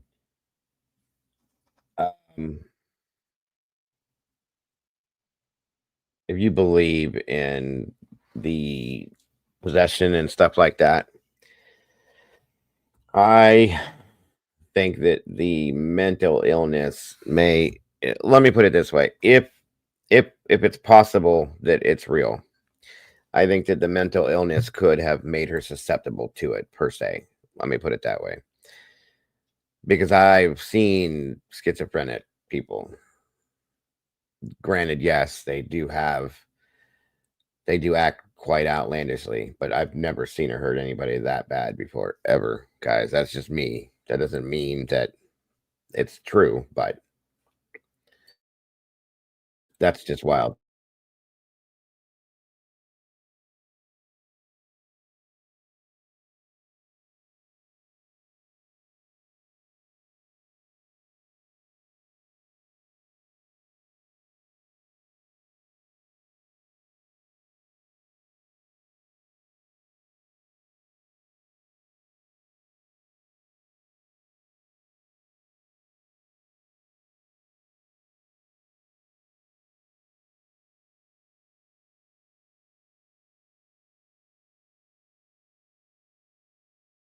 I'm going to show you something that comes from an experience.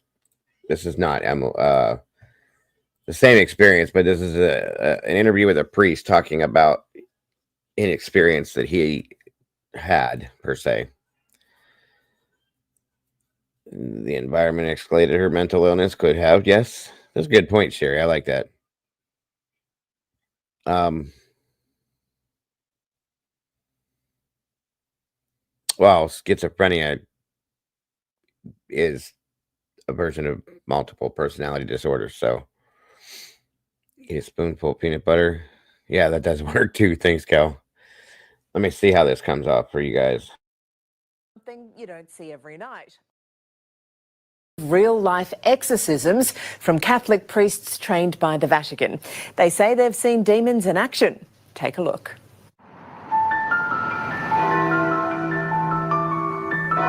I command you, Satan, enemy of human salvation, acknowledge the justice and goodness of God the Father. A voice comes out of the living room.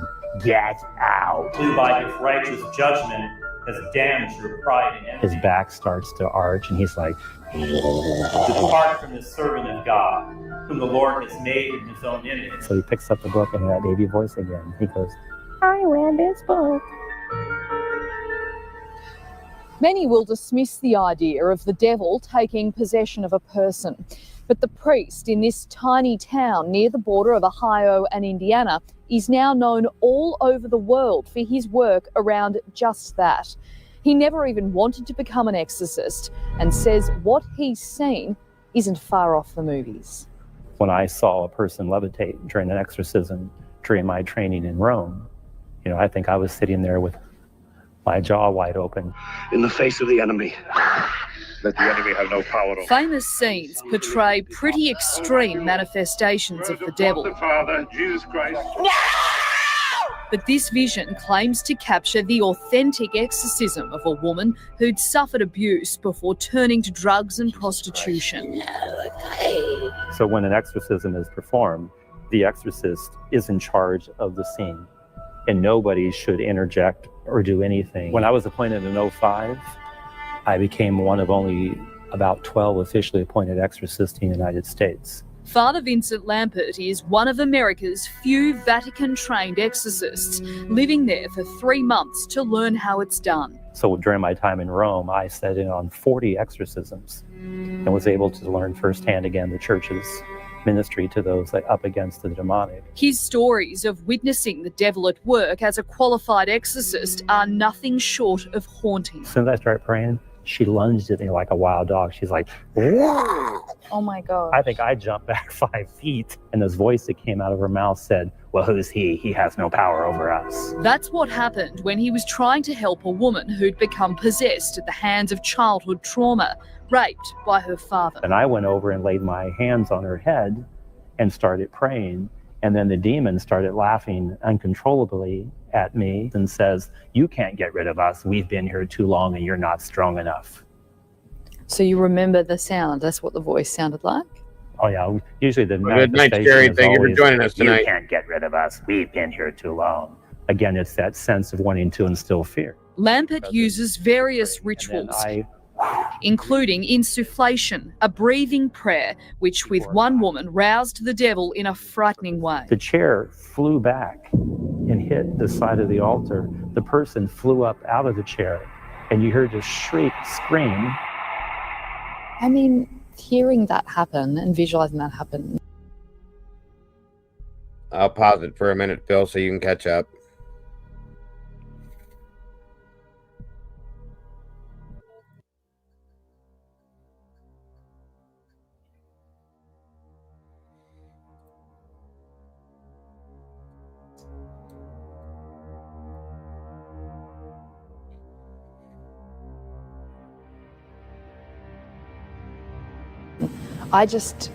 The cynic in me says, I can't imagine that being a plausible thing to happen, for someone to fly off a chair and... I mean, I just breathe, and you would have thought that they were hit with a hurricane force wind. The chair just went back like that. And then the person, you hear this shriek as they come up out of the chair and then fall on the floor. So that 100%, that's what happened? That's absolutely. That's frightening. Father Lampert tells me he's receiving about 1,800 calls, emails and letters every year from people all over the world who believe they're possessed. More than half of those, he says, come from people who aren't even Catholic or religious at all. When I was first appointed, I would get maybe 3 or 4 calls a week. Now I get like 35 calls a week. This massive spike in requests, he thinks, is due to religion diminishing around the world. Because faith is in decline. When people experience something in their lives that they can't really figure out, then it leads them to believe that maybe it's something evil or demonic. But it's not as simple as believing you're possessed and calling an exorcist. The Catholic Church has strict protocols and processes that priests must follow before deeming an exorcism to be appropriate. Exorcists are trained to be skeptics. I should be the last person to believe that a person is possessed. Every other possible explanation needs to be exhausted before I make that determination. The very first step of the protocol would be for the person to have some type of psychiatric evaluation. Those wanting help then have to answer a series of questions covering their psychological history and whether they've had addiction issues. They're also asked if they have had any experience or history of engaging in the occult, witchcraft, black magic, magicians, fortune tellers, crystals, wizards or game boards. Other questions include, have you ever tried to communicate with spirits, demons or the devil itself? And do you truly want to be free of the evil influences you believe are presently affecting you? Will you do what must be done? I witnessed eyes rolled in the back of the head. I've seen eyes turn completely black, where there's just nothing there but like total darkness, foaming at the mouth. The Catholic Church doesn't allow filming of exorcisms to protect the identity of those afflicted, but others not sanctioned by the Church have been. Exorcisms don't take place on a dead-end street at midnight in an abandoned house during a thunderstorm. That's where you'd normally do an exorcism. Father Lampert always executes the exorcism in a sacred space, like the church itself. So I would have the book, I would have a crucifix, would come in, and then immediately begin doing the prayer of the church. He'll then command the demon to depart. By his righteous judgment has damned your pride and envy. At that point in the exorcism, if you see that disturbing behaviour, what do you do to counteract that? I just continue, I stay focused on the prayer of the church, and I watch and observe everything that's taking place. And if certain parts of the ritual seem to be more effective than others, I just take a mental note of that. Since I have done exorcisms, I am an exorcist. 3.5 hours drive north, Father Michael Maginot has conducted exorcisms on 15 different people, some needing more than one session. Kind of surprising that words would have an effect on, a demon. I cast you out. But it does. They hate it. They can't stand the prayers. They can't stand being condemned. Be gone and stay far away from this creature of God. Father Maginot performed his most high-profile exorcism on a mother and her 3 children who lived in a home right here in the town of Gary, south of Chicago. After making headlines as the portal to hell, the house was demolished. This is where the family believes they became possessed. What started as persistent swarms of flies on the porch transpired into strange noises at night, and ultimately the mother's 12-year-old daughter levitating above her bed, unconscious. The last night we stayed in the house, that's when it was throwing my children around.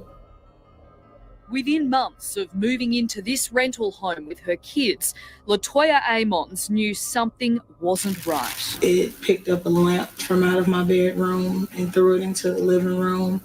It was throwing chairs. They were throwing chairs.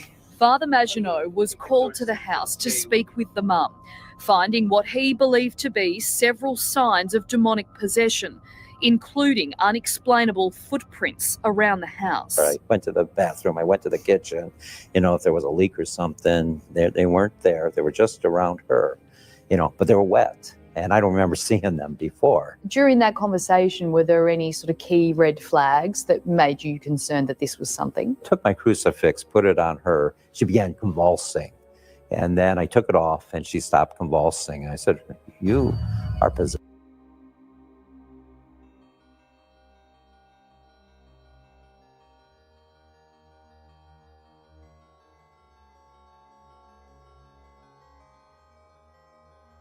Do you have an aversion to holy objects? What's claimed to have happened here at the local hospital is disturbing and backed up by medical staff who say they witnessed it in this report. The 7-year-old son started making growling sounds while his eyes rolled back into his head. His older brother then walked up a wall backwards, flipping over his grandmother. The nurses were standing in the door and they bagged up saying, "Oh my God, oh my God." Whose room is this? The children's grandmother, Rosa Campbell, gave police a tour through the house, which officers recorded. She saw it forming. She describes a series of violent occurrences. And pick him up and throw him into this deep freezer, head first. Like, nobody's gonna believe this, Toya. I knew it. They're gonna think everybody's crazy. And that's the lingering question. Do demons exist? And do they inhabit the souls of people around us? What do you say to people who don't think demons are real? There is no other explanation for certain things. The role of the church is not to impose, but to propose. So One of the reasons I like to speak out on the topic of exorcism is just to help educate people with what the church actually believes and teaches.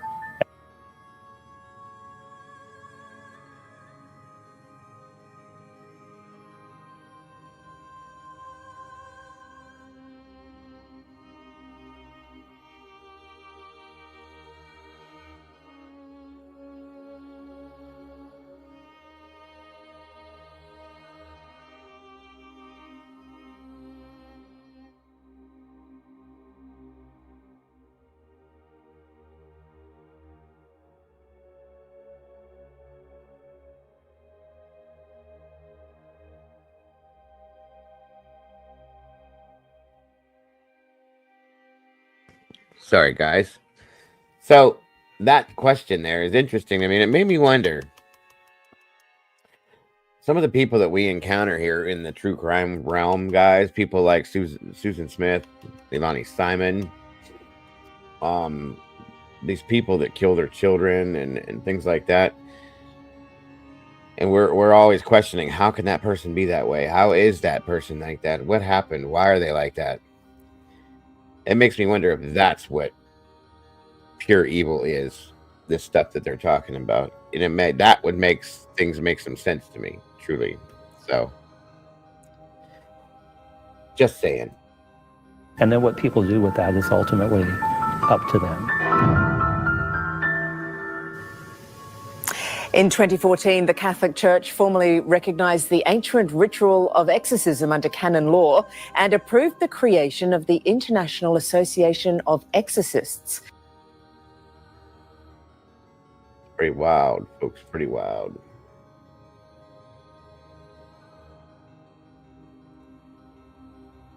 Hang on. Hold on.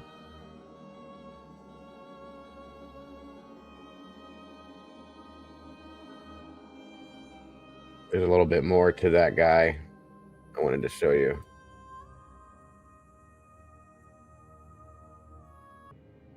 All right, guys, I guess that's going to be it. Everybody's bouncing out. This is probably not as entertaining as I thought it might be tonight, so my apologies. I wish it would have been more entertaining. Sorry, folks. Next time, I promise you it will be. Everybody, thank you guys so much for joining us tonight. I appreciate you all so very much. I hope you have a great night. Don't forget to love yourselves and love each other. Don't change nothing. You guys are the beautiful people, and I will see you guys tomorrow morning, of course, for the morning show. Besides that, everybody get a great night's sleep, and I will see you all very soon. Bye-bye now.